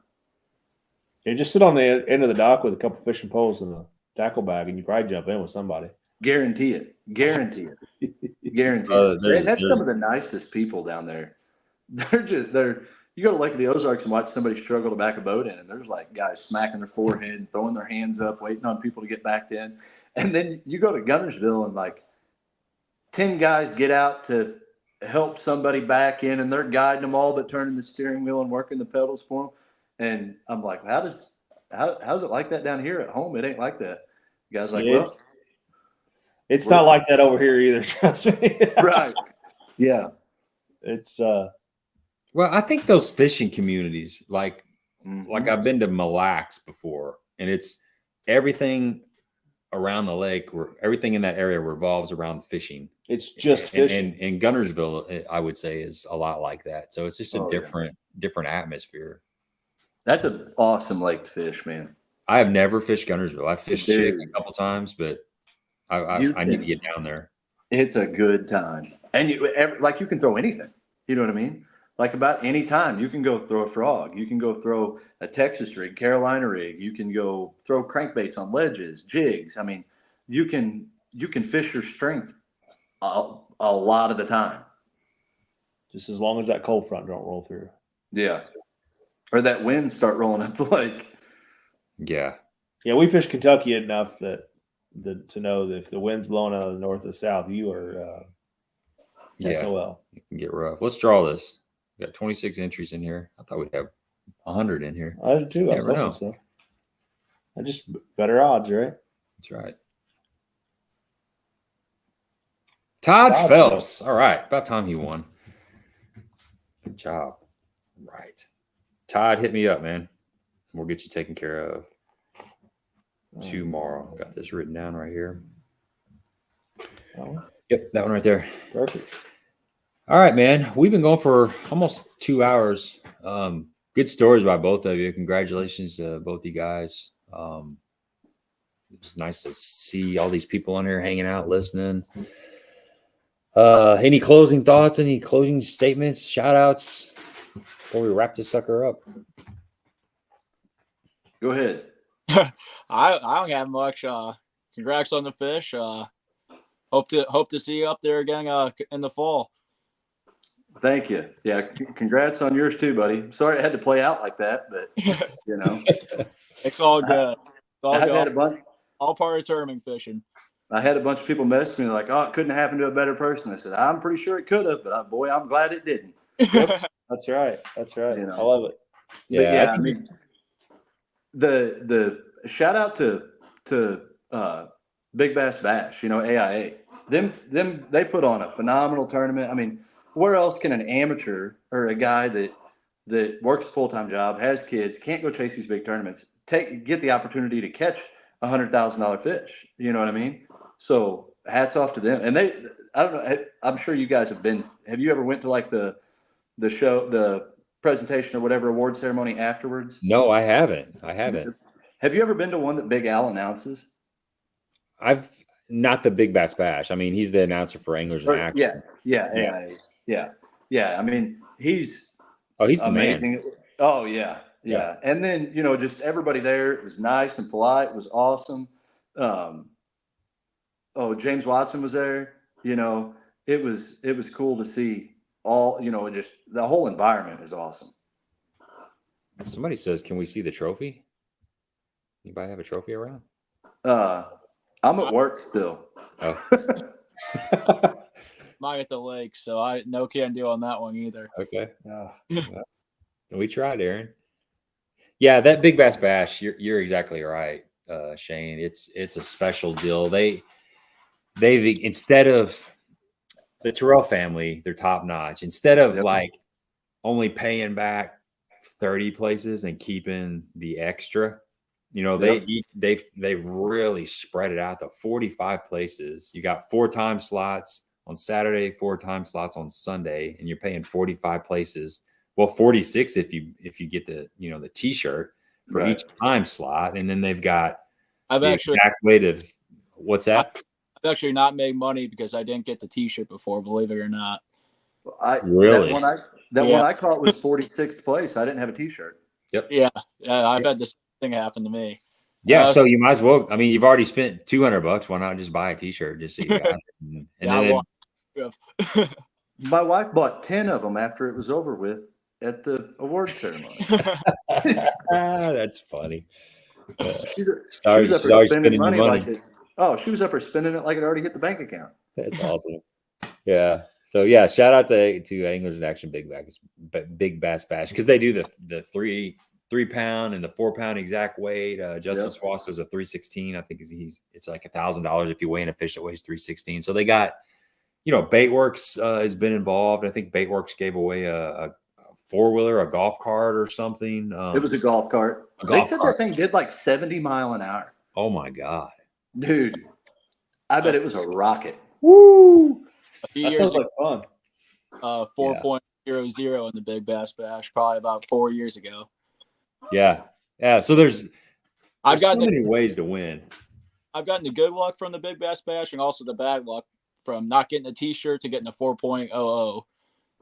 Yeah. So, gotten both ways. Yeah, it's a good time, man. It's a good time. I need to probably fish that this fall if my schedule's open, just to get back down there. And then they've got the kid, like a kids division. They got a female division. They've got I think they gave away a boat.